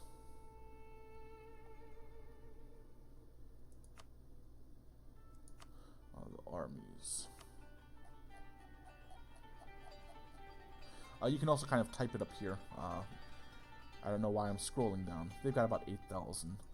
So I'm feeling pretty good about this fight between us and our vassals, and maybe even an ally or two. We'll take a look. We'll see what we think. I honestly feel like if we drew Dawasir in, they might keep these guys busy, but this combined force right here, they're just going to get occupied and they're going to lower our war score. So I think, you know, having them as a distraction is nice, but I think they're actually going to like lower our war score. So I don't want, and they may even like, because they're not a vassal, because they're an ally, they may get like full occupied and then be forced to annul the treaty and whatnot, and you know, release land, and that wouldn't make them happy. Although, no, I still want to keep them friendly because I believe that the religious scholar kind of penalty or bonus, it expires, yeah, and it's expiring in 5 years. So let's keep him around, but let's not call him in. But let's reassess things when we get started with the war.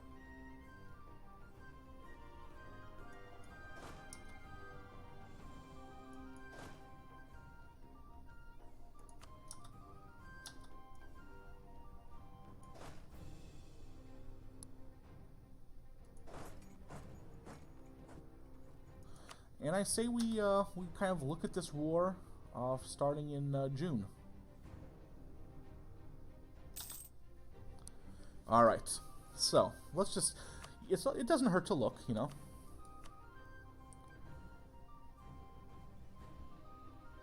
Najad, Shamar, and Hejaz. We call in Syrian Ramazan. They're not going to provide too much. That's a total of 7 units. That's like one of his allies. And our allies aren't interested in joining the war either. What's kind of the gross manpower of the Mamluks?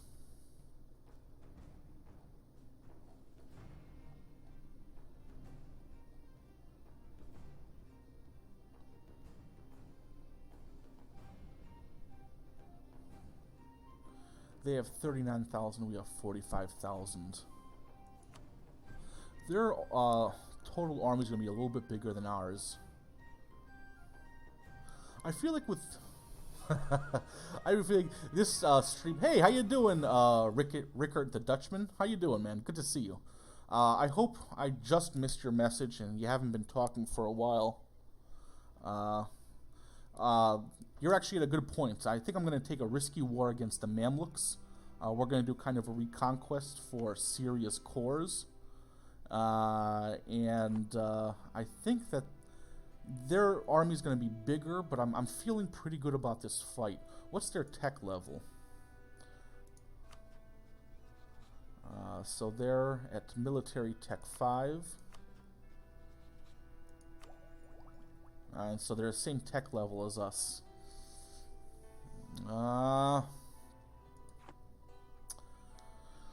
Well, Rickard, I still hope you're there, so you can see this war. It's either going to go very badly or very well.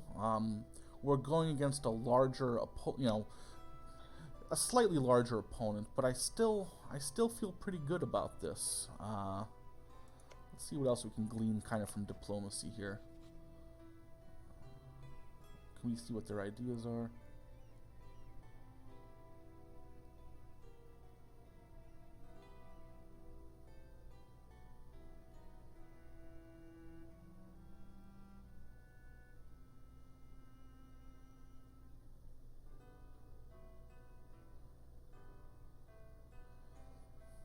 I say we do it. I'm tired of sitting around this stream, right? And the sooner we start to cut the Mamluks down to size, the less we have to worry about them, and the more we can go back and focus on the Europeans and our kind of goals over there. Let's just do it. This stream's starting to get boring, right? Maybe that's not the best reason, or it's not good for a tutorial, but, You know, it's about time that we fought a fair fight, or even a fight where they're slightly ahead on units. So let's declare war. I mean, we got a huge bank, so we can always kind of reinforce with mercenaries and whatnot. I'm feeling good about this. Let's declare war. And again, you have to be careful when you choose what your casus belli is. And so the casus belli isn't going to be conquest. We don't want that. We want the reconquest. Also, because we're fighting a big empire here, the Mamluks are spread all over, we want to choose our target carefully, okay? We want a target that will fall quickly and that's kind of going to be in our control because it will provide like a ticking war score to us. Unfortunately, they have a fort right here and it's fully garrisoned. So it's going to stop us from going here and taking this province real quickly. It's going to stop basically all movement around in this area unless we kind of go all the way around. And I don't think... well, these guys actually would be open to giving us military access, right? So we could actually bypass the actual fort here.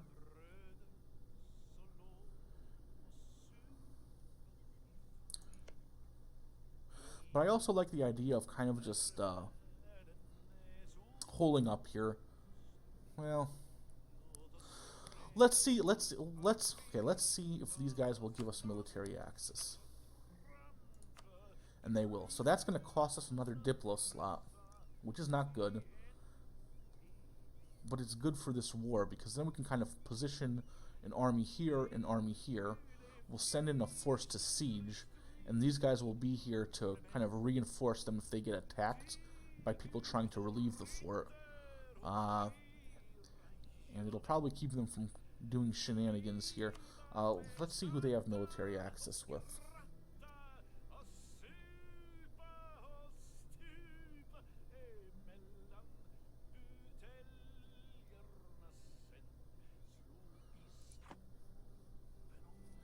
Yeah, let's get military access from AQ. I know it seems like we just got out of we'll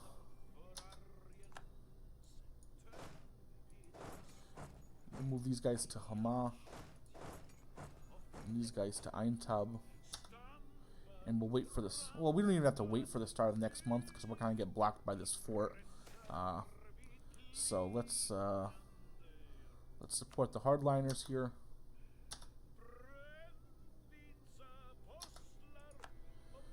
And let's just do it. Let's declare war. What the heck?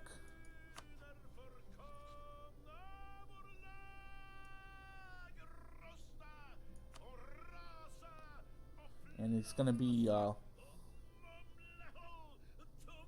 we're going to call it the Reconquest of Tadmor, okay? And here's my reasoning. Like, these guys will go in and siege. These guys will be here in reserve. But we're also going to send just a small force here to capture it quickly. That'll give us the ticking war score, okay? And there's no kind of terrain penalty here. And I don't think there's a river. Is there a river crossing? There is a river crossing, but hopefully we got a 3 maneuver guy here, and he'll be higher than any Mamluk general. So we'll keep kind of like a reserve here, and if they come in and try to take it back, we'll come in and attack them out here in the desert. And hopefully they'll have a lower maneuver, so we won't get a penalty for attacking them.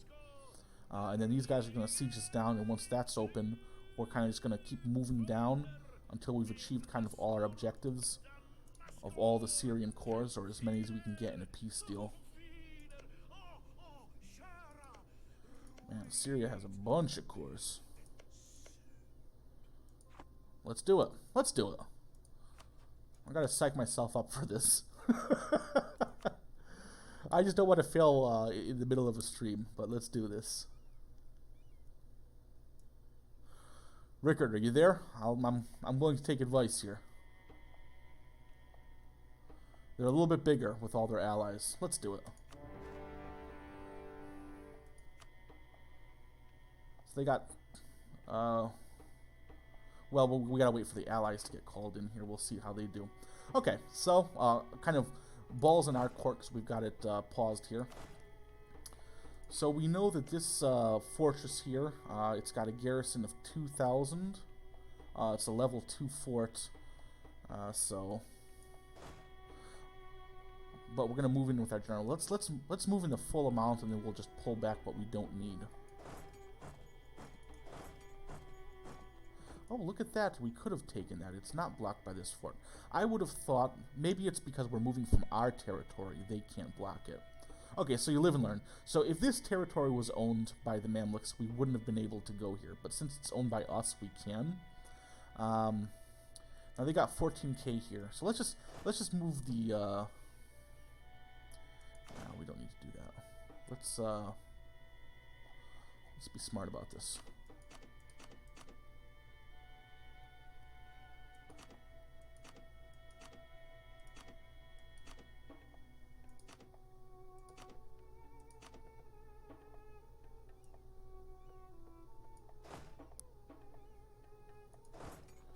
He's going to go in and siege.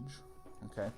Now, we're not going to send any single units here because this 14 stack will kill them before we can get to it. We will send like a 2 stack over to Tadmor, and we'll just see if it looks like they're moving guys there. Well, what's the supply limit there? 18.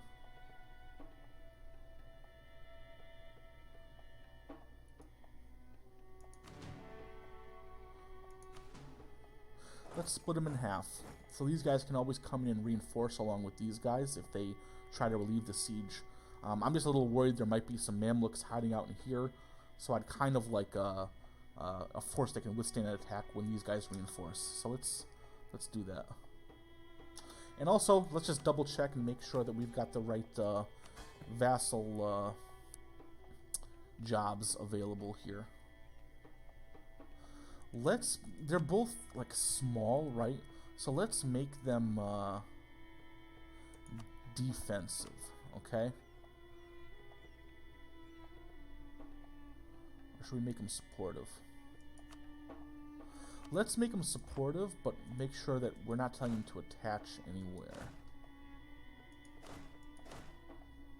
So hopefully that means that they're not going to start their own military operations. But they'll kind of hang out and join a fight if the fight comes in. Alright, so let's look at the totals here. So that's not bad. They've got 8,000 more infantry and about 6,000 more cavalry. I mean, it's not a good thing, but I think that, you know, we're only playing on normal mode, and with the right tactics, we can probably goad them into a good fight and send them packing. These are famous last words. I could also lose terribly, in which case we'll have a series on how to deal with loss gracefully. But I'm feeling pretty good about this. This is our first fair fight, so to speak.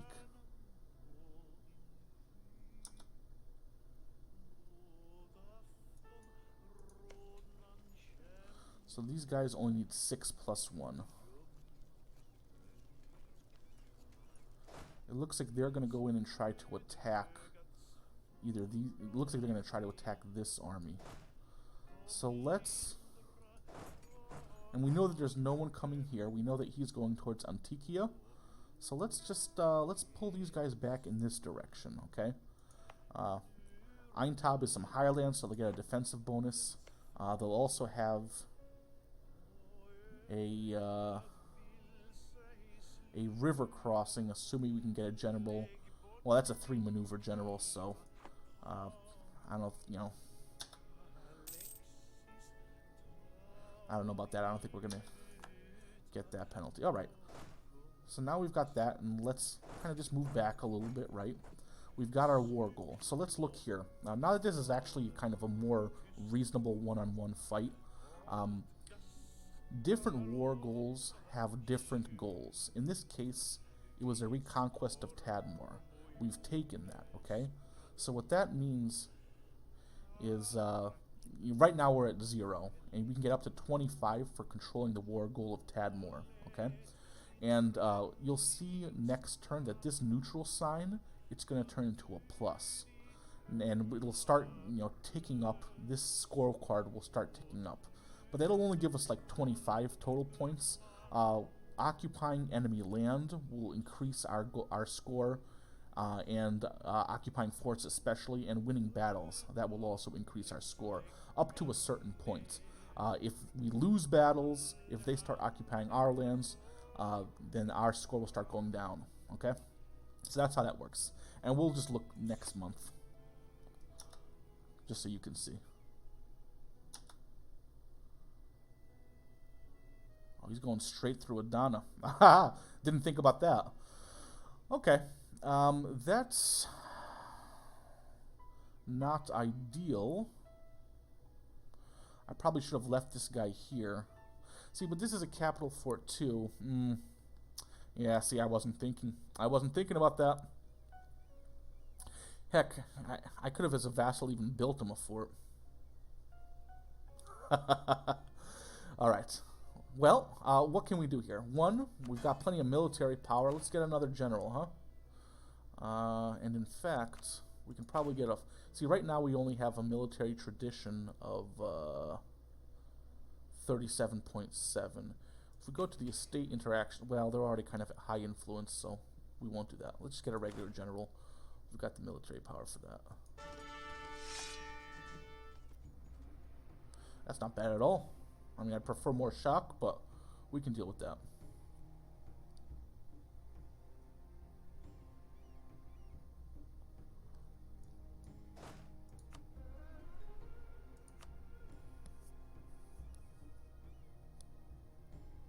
I almost think that we should take this... Wait until he's locked.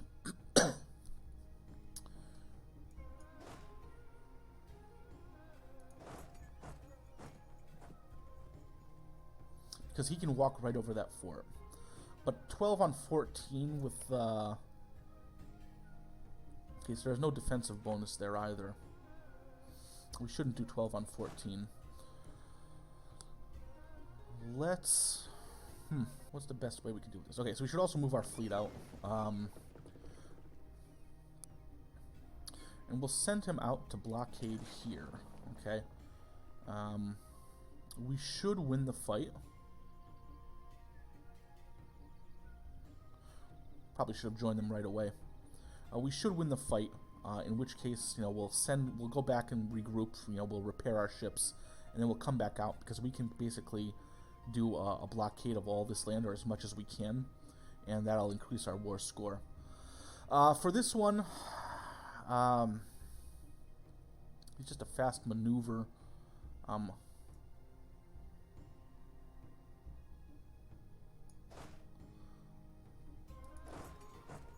Let's keep these guys here as reinforcements. Here...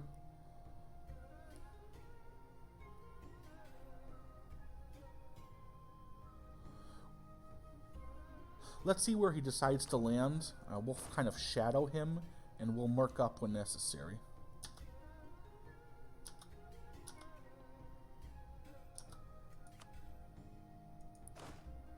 Oh, look, he's just going to stop for that siege. That's actually very nice of him. So our total, we can get another 5 units. And I'm going to say here, we got a lot of money to burn. I want to kind of conserve manpower. And we have that cheaper cost because of our ideas. So let's get 1, 2, 3, 4...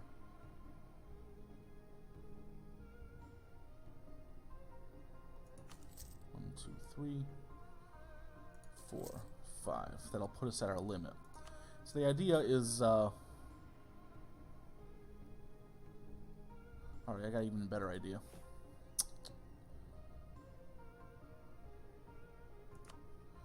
Let's get rid of this one and put one in here. And as soon as they're built, we're going to kind of get them to all charge in it at the same date. Again, this isn't something you could actually do in like a multiplayer, but we could certainly do it now. Also, we got our diplomat just sitting around, so let's have him go back, improve relations with allies. Okay? So 14 days until we get those 5 mercenaries.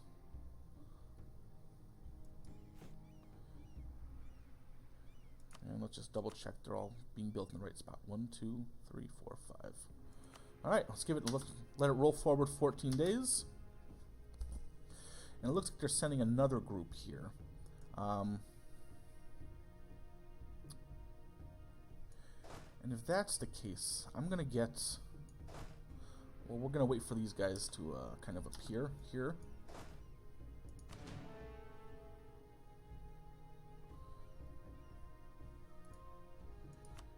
And I almost say we pull them back towards here.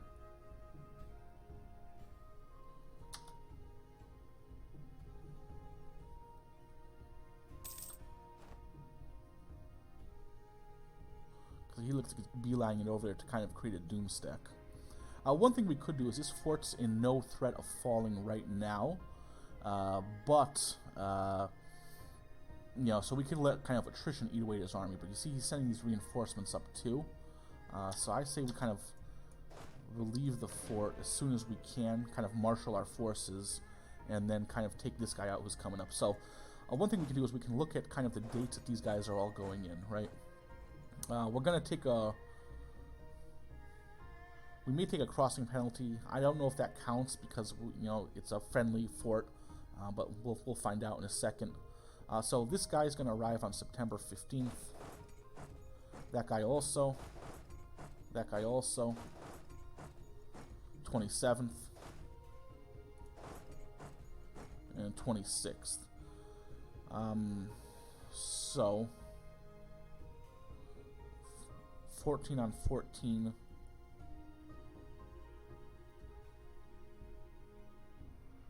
Better shock. Slightly worse fire.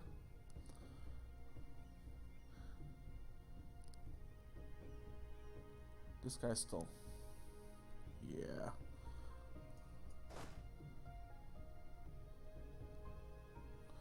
Let's take this fight. Let's see how it works out.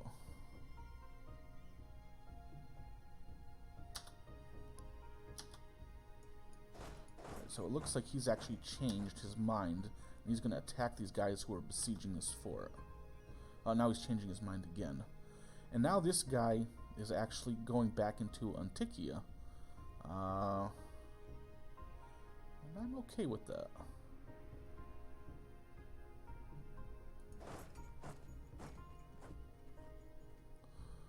Take this nice and slow. See what they do.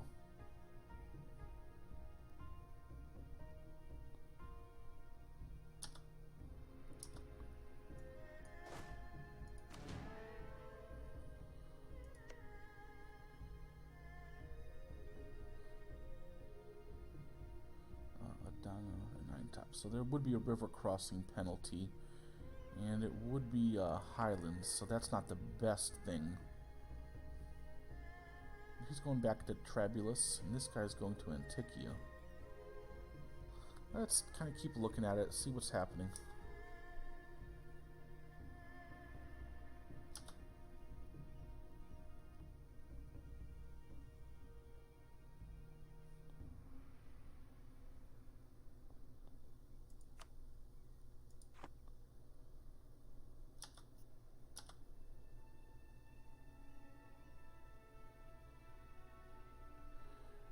He's going over to Eintub. I think we can pretty much... It'll be Highlands. And what else? It's got a river between... nothing between Maltaya. And there is something between Adania. But I think that this guy right here, he'll make it in time. I see, now he's changing his mind. Let's go to Ufa with this guy.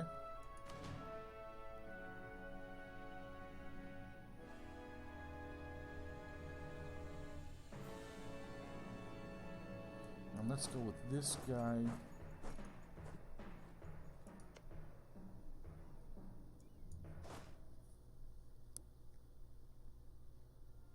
Let's wait until there's not going to be a war, and we'll just park him like right around here.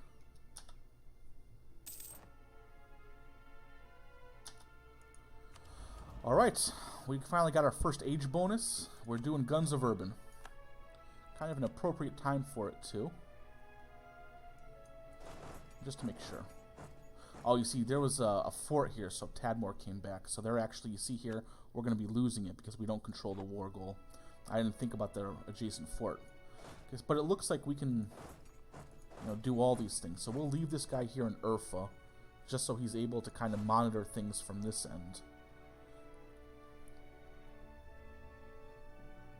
And reinforce these areas. Okay, so this guy's kind of forced out. So we're going to send this guy in here so they can't pull that kind of nonsense again. And we're going to wait. We're going to try to goad them into coming into here. Now, what they're thinking is, okay, well, you know, we own the war goal, so we can kind of wait this out. But once we take out this one fort here, you know, we can start to take all this land up to Dashik, and then it's kind of more cut off here. Now, I don't think, you know, because I think these guys are Shia, just to make sure. Yeah, they're Shia. I don't think that these guys will allow military access to Mamluks and their friends. I don't believe they will. I could be wrong. We'll have to keep an eye on that. But I believe that we can kind of bottleneck it here, and then they'll be forced to attack us to try to free the war goal as soon as this city falls.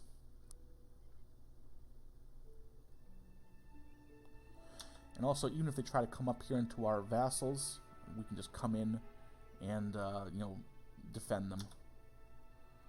So I'm feeling pretty good about this setup. You know, and with 17 guys sitting here, okay, so we're also blockading like 90% of all these ports, so that's gonna hurt their feelings, so to speak. We're still losing war score, but I'm okay with that.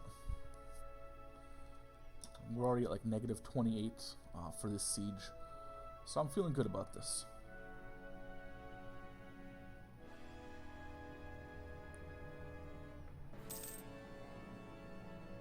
You know, I guess this isn't exciting as like sending a bunch of crazy maneuvers and that kind of stuff, but this isn't a bad idea. We're not losing much in the way of manpower. We're losing some guys due to sieges. We're already at 0% here. Sieges are going quickly. They can't fight us here at sea, so this, you know, this is in place. All right, so now we got a 14% chance during this roll here.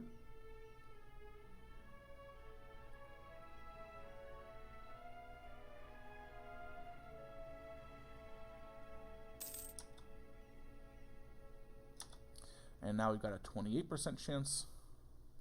I have no idea where these rebels are going. Hopefully not into our lands. Great. Okay, so we've taken their first fort, and you see now we've gone from like a -2 to +8. Now what we're going to do is we're going to...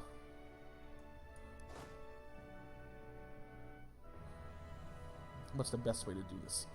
I would say I'm going to join these guys together at Aintab, and we're going to just go south here, try to engage this force. Meanwhile, with these guys, we're going to go towards Hama. These guys will get here February 26th and February 23rd, so they're not going to overlap each other. And they're starting to fall back.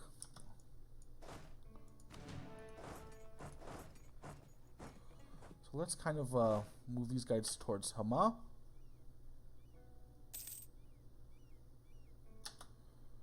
And we'll drop off one unit here.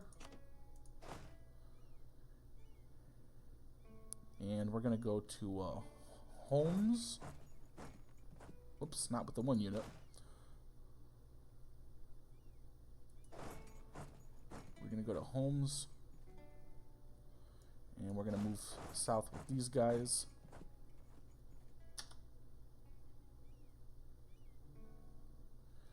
Alright. Then we're going to send one guy from Homes to Tadmor. And we're going to send, again, this is another level 2 fort. So we're just going to send, we're going to keep 10 guys, and we're going to leave the rest in reserve. We're also going to take the Mercenaries. I'd rather be paying gold than manpower. So let's do that.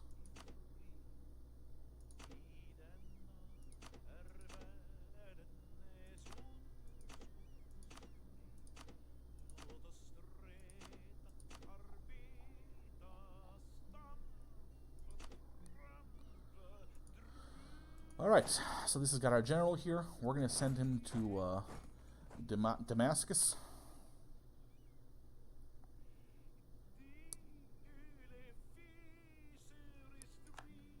And we're just going to take this slow and steady, because they do have more men than us.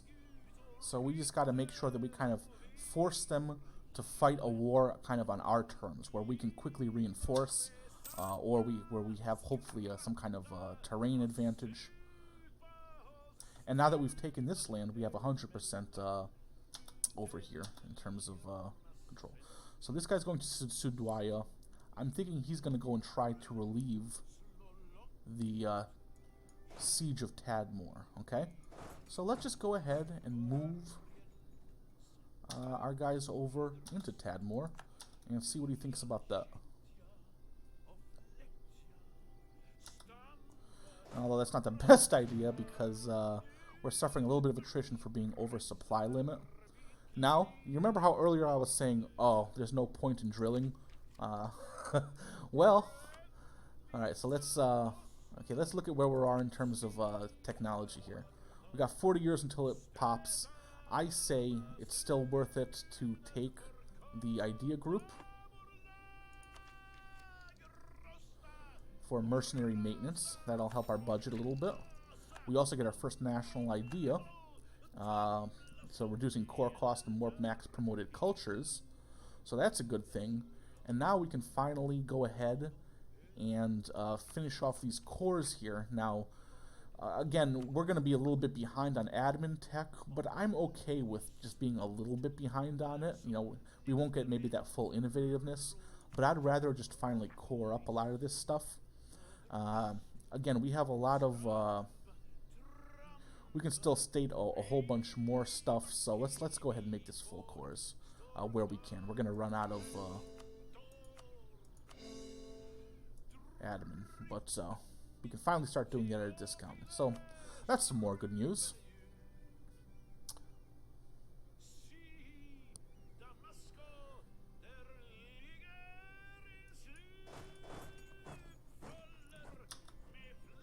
So remember earlier how I was saying there's no point in drilling? Well, I mean, if you look here, right, you know, building a supply depot would kind of avoid the attrition, although it looks like it's not affecting us because we have a high maneuver general here.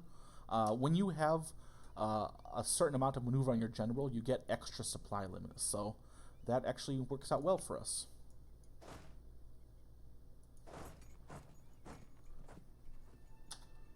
Let's see if they can handle this guy as well.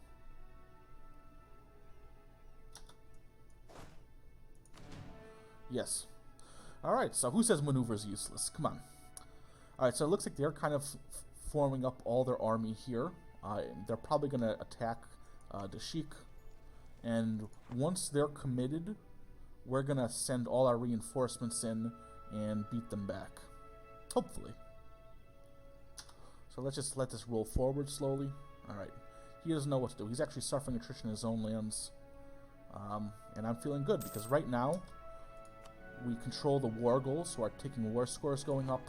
We control a fort, we're going to control another. And we're just going to kind of keep going down.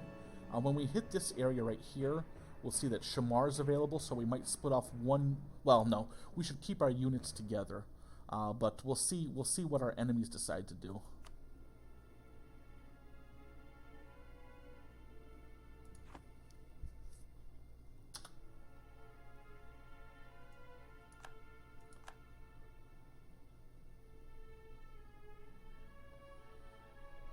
You can't get greedy, because if we start splitting up our two main armies, they could get outmaneuvered and outnumbered. But together, I'm feeling really good about the wars. Great. So Damascus just fell, and I say we move these guys into Damascus, and then roll forward with both these armies, try to knock this guy out and hurt him. We don't even need that really. How about this?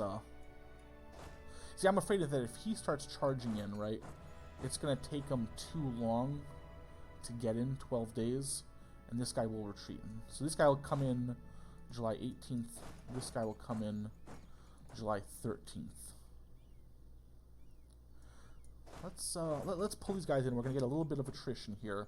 But hopefully we can catch him with this army. If not, we'll catch him with this army, and then this guy will kind of just like swing around to the coast. Otherwise, this army will attack, and we'll move these guys over here to the coast, where they won't suffer as much attrition. Yeah, he sees what's coming. But he can't escape it because these guys are just too close. Right, so if we weren't using this, he'd be able to get out. But here he can't. So we're going to take these guys. They'll arrive on the 11th of August, 31st of July. Great. So these guys will just smooth go over this way. These guys will go this way. It wouldn't be a bad idea even for these guys to just sit here in Damascus in case they start to reinforce this army here. That's probably the smarter move.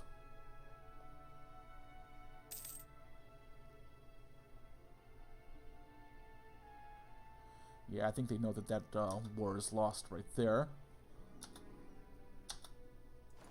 Excellent. So now, let's... these guys, when they get shattered, they kind of like go run away far away. So let's...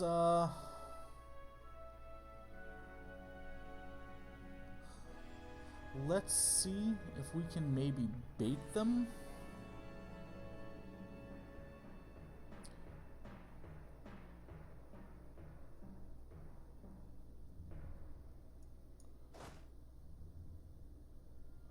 Like, we split this army in half.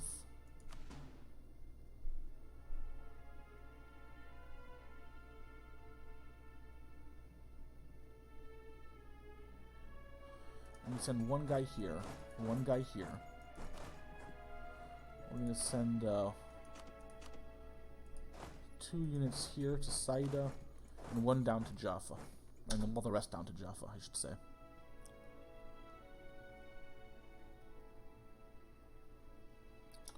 Let me know if this play calling is getting boring too. I could just do it without the play calling. I mean, alright, so we just integrated our other vassal. That's good news. And the reason why we're still going 2 over Diplo is because we still got that military access, which we can go ahead and cancel. We're going to cancel that because we don't need military access through there anymore. We've got all this land that we're occupying. So let's keep an eye out on that. We also have these additional 4 guys. Let's see if we're over our force limit. Yeah, you see, this is over our force limit. So, I'm just going to go ahead. Ooh, but look, they're so well drilled. How about this? How about we go ahead and move these guys down south, right? And then we're going to merge our units. We haven't talked about merging units. So let's talk about it now. Units are in peak fighting condition when they have the full 1,000-man regiment. As they get damaged during battles or due to attrition, they become less effective, and you have to pay to reinforce them. So one way you can get around it is if you've got a lot of extra units, right, you can just straight up merge them together. Okay, consolidate regiments. And what that happens is, like, all of these guys will kind of consolidate in, and you'll lose like your total number of units out there. So you pay less kind of in maintenance, but they'll be like as full as possible, okay? With whatever remainder being there. You can also hold shift when you consolidate, and that will bunch everybody together again, but it'll leave the actual units themselves out there even if they have 0 men in it. And that is so that will slowly reinforce, but you still have like a line of men that are fully together. So what I'm thinking is we go here, we bring these guys down, we see if we can kind of merge. We'll just to be safe, we'll shift consolidate, and then we'll look and we'll see who needs kind of reinforcements where, and if we can just get rid of some like ghost battalions, so to speak. You'll kind of get what I'm saying. And in my haste to get down there, I totally forgot about Sudwaya, so let's have these guys take that first.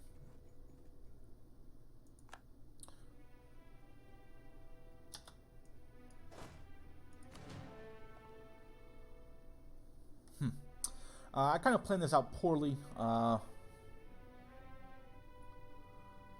We should talk. Well, we'll have to decide what we want to do here in terms of strategy. I think we should kind of wait here. You know, defeat this army here in Al-Karak. They're in the mountains though, so that's going to be some painful die rolls. But he's only like a one shock. What's the best way to do this? If I went down here to Al-Quds and then around. Does this guy have any rivers? No rivers that we have to worry about.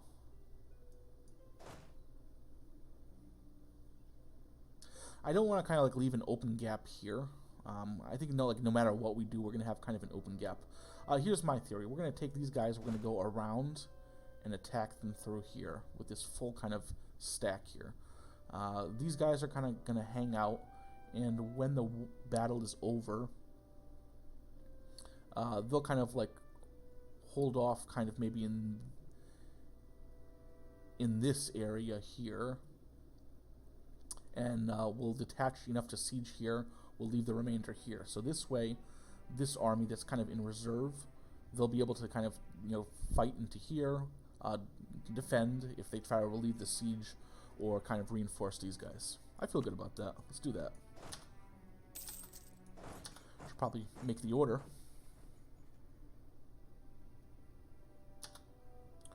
Alright, so let's look here. These guys are going to Sinai, and they're just straight up running away. Okay. We can do that.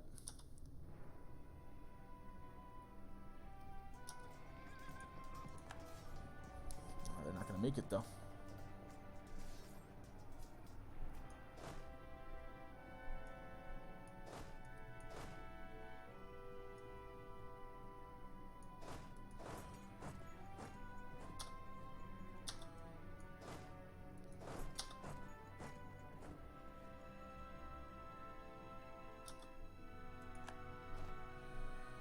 Alright. Let's move these units over here like we were talking about. And we'll kind of shift consolidate and see what we want to keep, what we want to get, and how we want to do this. So, or we could just get rid of the mercenaries themselves. So it looks like they're going for this, huh?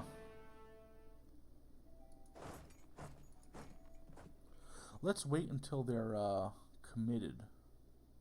You see, they're being smart about this. Since they have a fort in an area like this, we're going to have a -2 die roll. But I think that we throw enough men at this problem, and we can deal with that. First, let's just cancel our military axis. So we only lose 1 Diplo per turn. And let's wait until some of these guys are locked.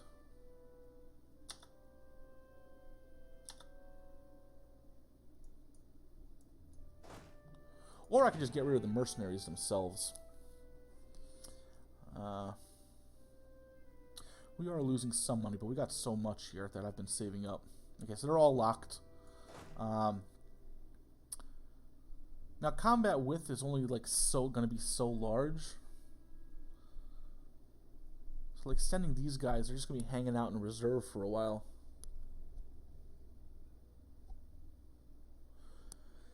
A better man than I would probably consolidate these regiments.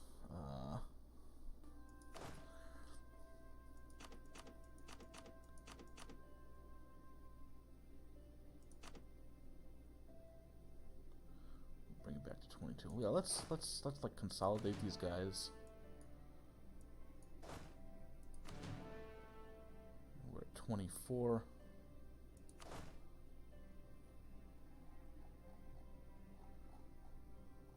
So we're just a little bit over on size.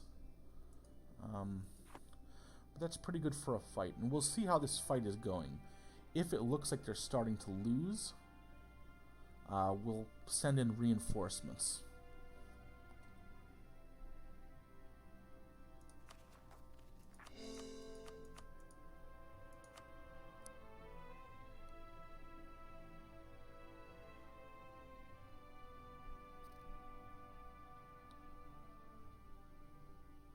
just don't want them hanging out in reserve for so long. Let's take a look at this fight. See how it goes.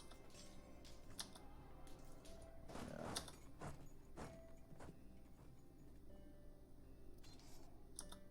There we go. Alright, so these guys, they took a lot of damage. Let's pull them back to kind of recuperate. And with these guys,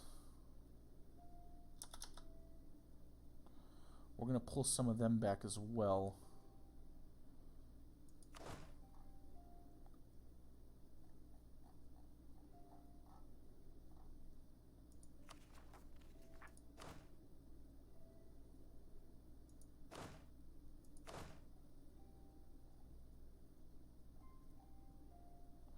Now, I don't mind these, like, spending all this money on mercenary maintenance as they kind of relive, you know, re-up, because it's not going to take from my manpower pool. So let's send some of these guys back, though.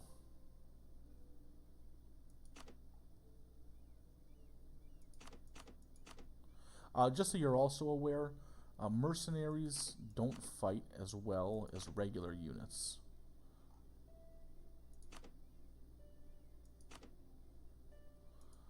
Let's take these guys and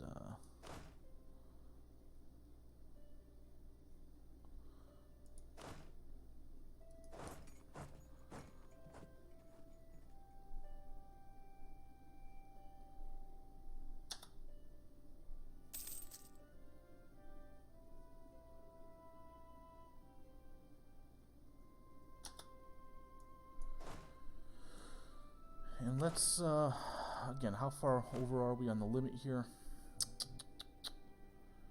Just one over.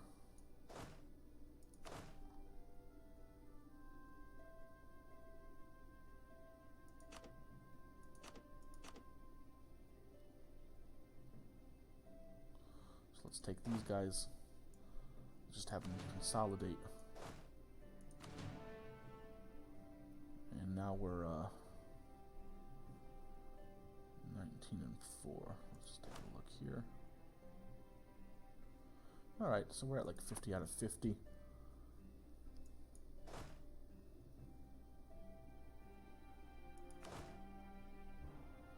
And what's the max kind of, so we can have 19. Let's move some of these guys over to Azrak.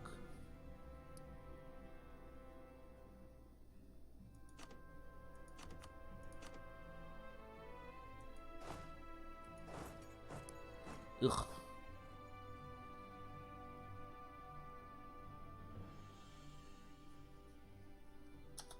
Let's go ahead and see what that does. Alright, so these guys are besieging. We've got these guys behind that can just double check. Yes, they can go back in. And these guys are kind of reinforcing while they're kind of guarding what's going on. Alright, so this is an interesting Ottoman event. This is, because of our Ottoman government, we can pick between 3 different heirs when we reach 30 years old, I believe. Yes. So we'll look here. We've got a 333 heir with a strong claim, a 231 with a strong claim, and a 532 with a strong claim. So obviously, just on numbers alone, we want the 532. So he'll be a little bit weak in military. He's completely average in diplomacy. He's good in administrative stuff.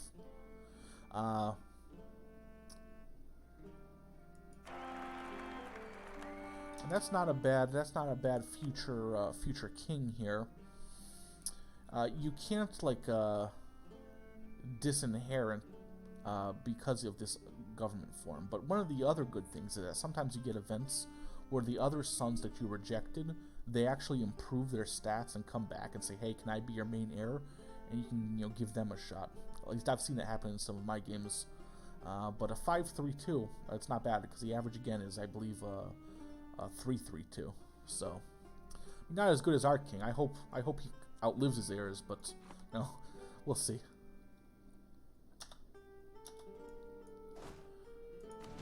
Alright, so again, we'll just kind of keep an eye out. We'll have this siege go.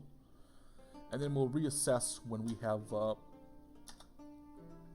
Al-Karak under our control.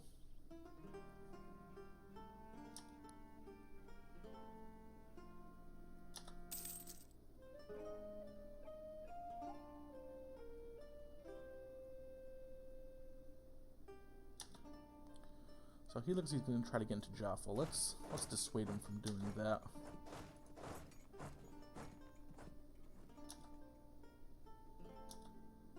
Alright, yeah, he's thought it over. He realizes it's not a very good idea. Alright, so it looks like he's going for Al-Karak again. Now it looks like they're locked.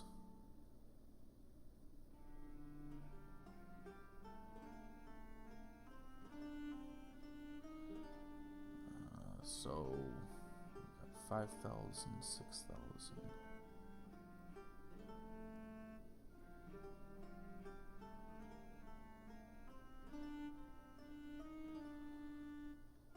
I'm surprised he's going with this few people. Because they're like kind of locked, we'll go like this, and we'll turn around and attack him here. All right, so he's done with that idea.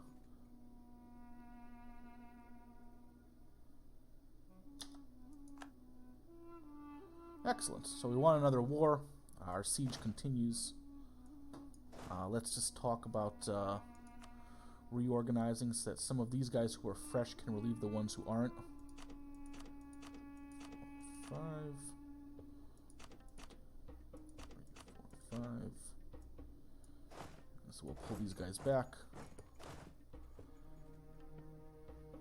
Now you'll notice here I'm kind of taking the extra attrition only because I know that they're going to keep on attacking and attacking and attacking. So I kind of want a full armies with here. Alright, so Al-Karak is ours. Let's look. Currently we have like 39 war score. Let's look what they're willing to give up so far. We want them to return cores to Syria. So we want, obviously, Tadmor, because that's our war goal. But let's see. We'll ask for Hama and Halab. Nope, not Halab. Halab. And so now they're already saying, no, that's too close to your actual war score. And they'll give you the reasons why they're not going to do that. Because of the length of the war, we haven't been fighting long enough. Because they have more military strength than us, technically. And Mamluks holds Caria. I believe that's their capital, Cairo. So, if we want to kind of improve that, what we can do is actually, let's take a look here. There's no real forts all the way to Cairo, so if we were just to sit on that, we wouldn't even have to siege it down. We would be able to take away that 5 from them. But let's say, like, best case scenario. What else? If we gave homes to Syria, Antakya, Damascus.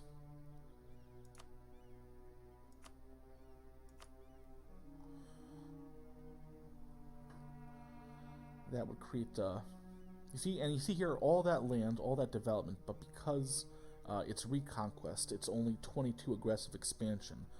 No one would even join a coalition. That would be like super amazing. I don't know if we have the manpower to get them to 88%, but I think I've been playing for a while, so I'm gonna put a pin in it for now. We'll keep kind of a cliffhanger, and then I'll sit around and think about how to expand the war. My one problem is we just don't have enough men to risk splitting up our forces. Let's look at kind of the balance of power here. So we have basically an equal amount now of soldiers in the field. Okay, they have slightly more cavalry. We have and slightly more infantry, like a tiny amount. The good news is that we've got the blockade going. War exhaustion's going up for them, and it's going up for their allies. Their allies don't, the allies themselves or the vassals, they don't look too stable. So these are all kind of good things that are moving in our favor. We've got some war exhaustion ourselves, but it's not so bad. and we can always buy it down. We've still got, just by holding it, we can still get 20 more war score. That'll bring us up to like 59. Some more battles will raise us up as well. I'm kind of trying to decide, what do we do now? Do I kind of like leave a defensive force here and try to just do some damage, maybe even like sit on the capital of like Shamar and Najad and try to get the allies out? Or is that too risky? Will they kind of consolidate all their forces and attack? That's my gut feeling. My gut feeling is we have to keep the armies next to each other to keep winning these battles. But maybe I'm talking too much about a fight that's really not that difficult. I'm going to put a pin in it, call it a night